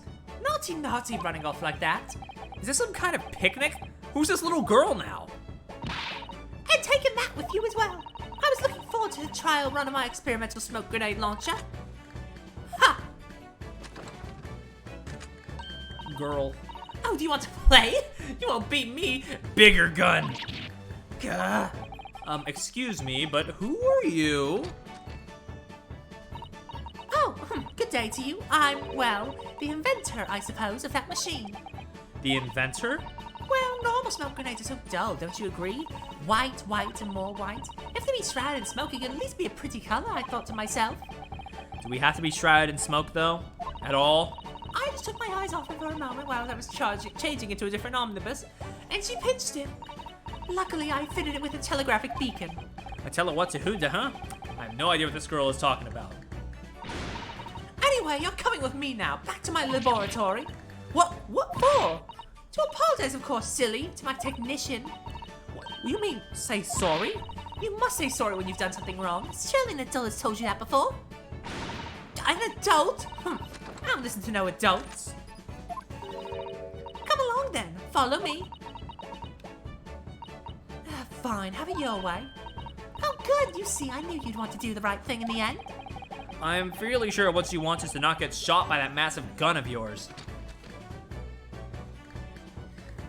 Why are you so tiny? Who are you?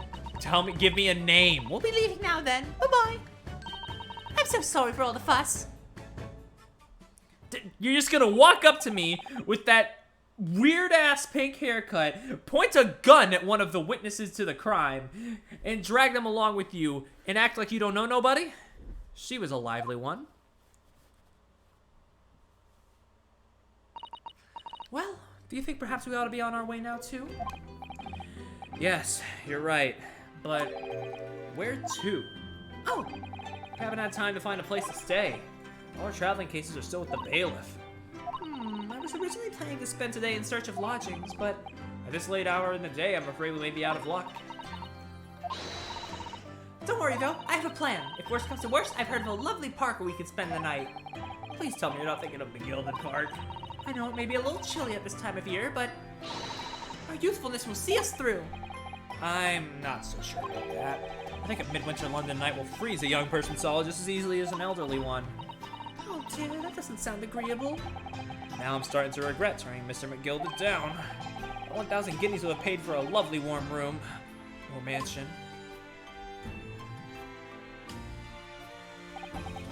So, the trial to determine my worthiness for a study tour was over by the end of our first day in London. However, as we were soon to learn, there were more trying times ahead. Just as the Reaper of the Bailey had warned, the case was far from over. Oh, shit.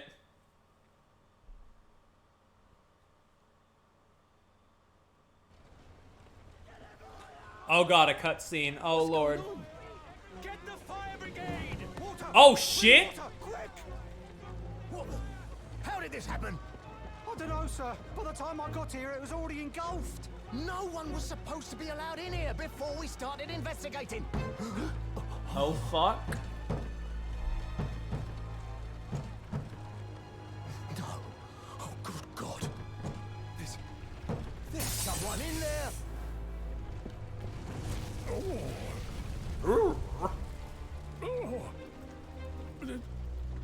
This can't be.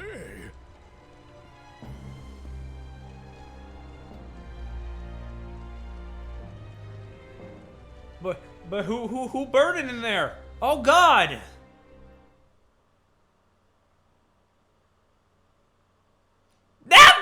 You can't just... I would say I'm going to commit arson, but that would be a bit too relevant right now. God!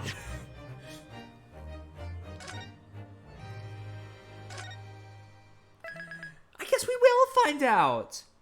On Wednesday. The Adventure of the Clouded Kokoro.